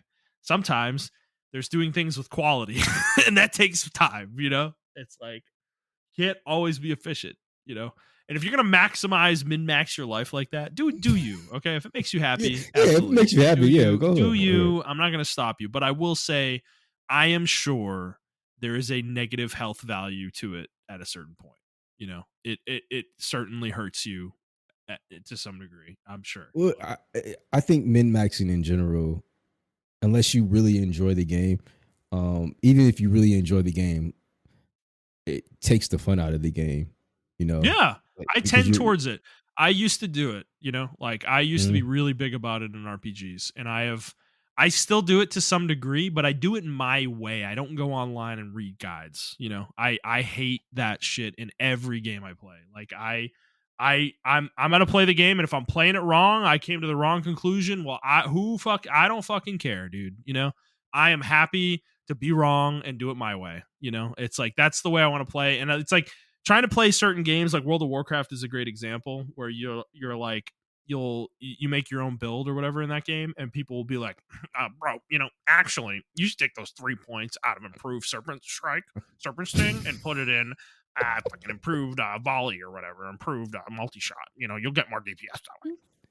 It's like, who asked funny. You, bro? Shut up. Okay, like I didn't ask you. Like, who are you? It's so ingrained though, because like even in culture, NBA 2K, bro, people are min-maxing their point guards and their centers. Like, actually, if you get the fucking shooting badge, the 3-point shooting badge, and and put four more BC skills into your. I mean, I'm pretty sure DJ could attest to this. How people will spend money to min-max their fucking you've already lost, bro. You have already lost if you are spending money to min-max, like real human dollars to min-max a character. You have already lost, and your opinion is irrelevant. Like, I'm sorry. Like, you're not even included in the conversation to me.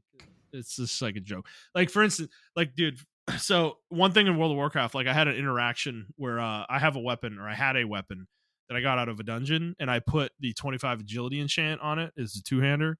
And the weapon's not great. It's okay. But I'm an enchanter, and I had the materials, and I said, fuck it, I'm just going to put it on the weapon. They're expensive materials. It's like 90 gold materials or whatever.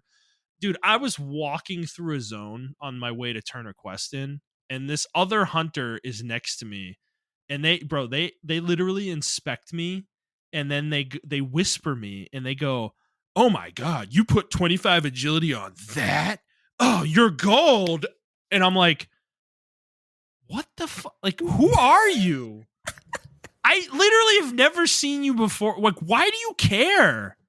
I never replied, but next time somebody does that to me, I want to just say, like, dude, you think 90 gold's a lot of gold? Shut the fuck up. Worry about your own fucking character. Like, who the fuck are you? Like, it's like, shut up, dude. Like, get out of people's business, bro. Stop trying to make people play the game the way you fucking play it, okay? That is the most toxic shit imaginable. To use the inspect option on World of Warcraft random, I can count on my finger how many times I inspected somebody. And it was like a teammate who wanted me to inspect them. You know what I'm saying? Like, it wasn't like I did it on purpose. Like, I was like, well, let me just rip this random person and inspect them. Dude, the only time I do it is when there's another person in the group that I think might need the gear I want. So I just check them to see, Yeah, exactly. If they already have it or whatever, then I don't have to worry about it, and it's like, okay, I'm going to get it if it drops. That's the only time I ever use it. I don't care. I do not care about your gear. Okay. You're not cool because you have Nax gear in World of Warcraft. Like, you're not cool. Okay. It's like, it's yes, we all want that. Like, that's what we're striving for, but just because you have it doesn't make you cool. Like, that is the one class of people in WoW that I am like, so just, I don't even want to interact with them, are like the high tier raiders. They are they're so obnoxious, dude. Like, they think they're like so cool. They think they're so much better than everybody else. They'll come into these dungeons, man. They're like they do Stratholme for holy water is what I've noticed. And because you can get holy water in the dungeon, which like does this AoE damage to undead. Basically, it's an item you can use. And they'll come in and get it, and they're like, dude, they just do weird shit in the dungeon. They'll just pull extra camps for no reason, like extra groups of enemies for no fucking reason.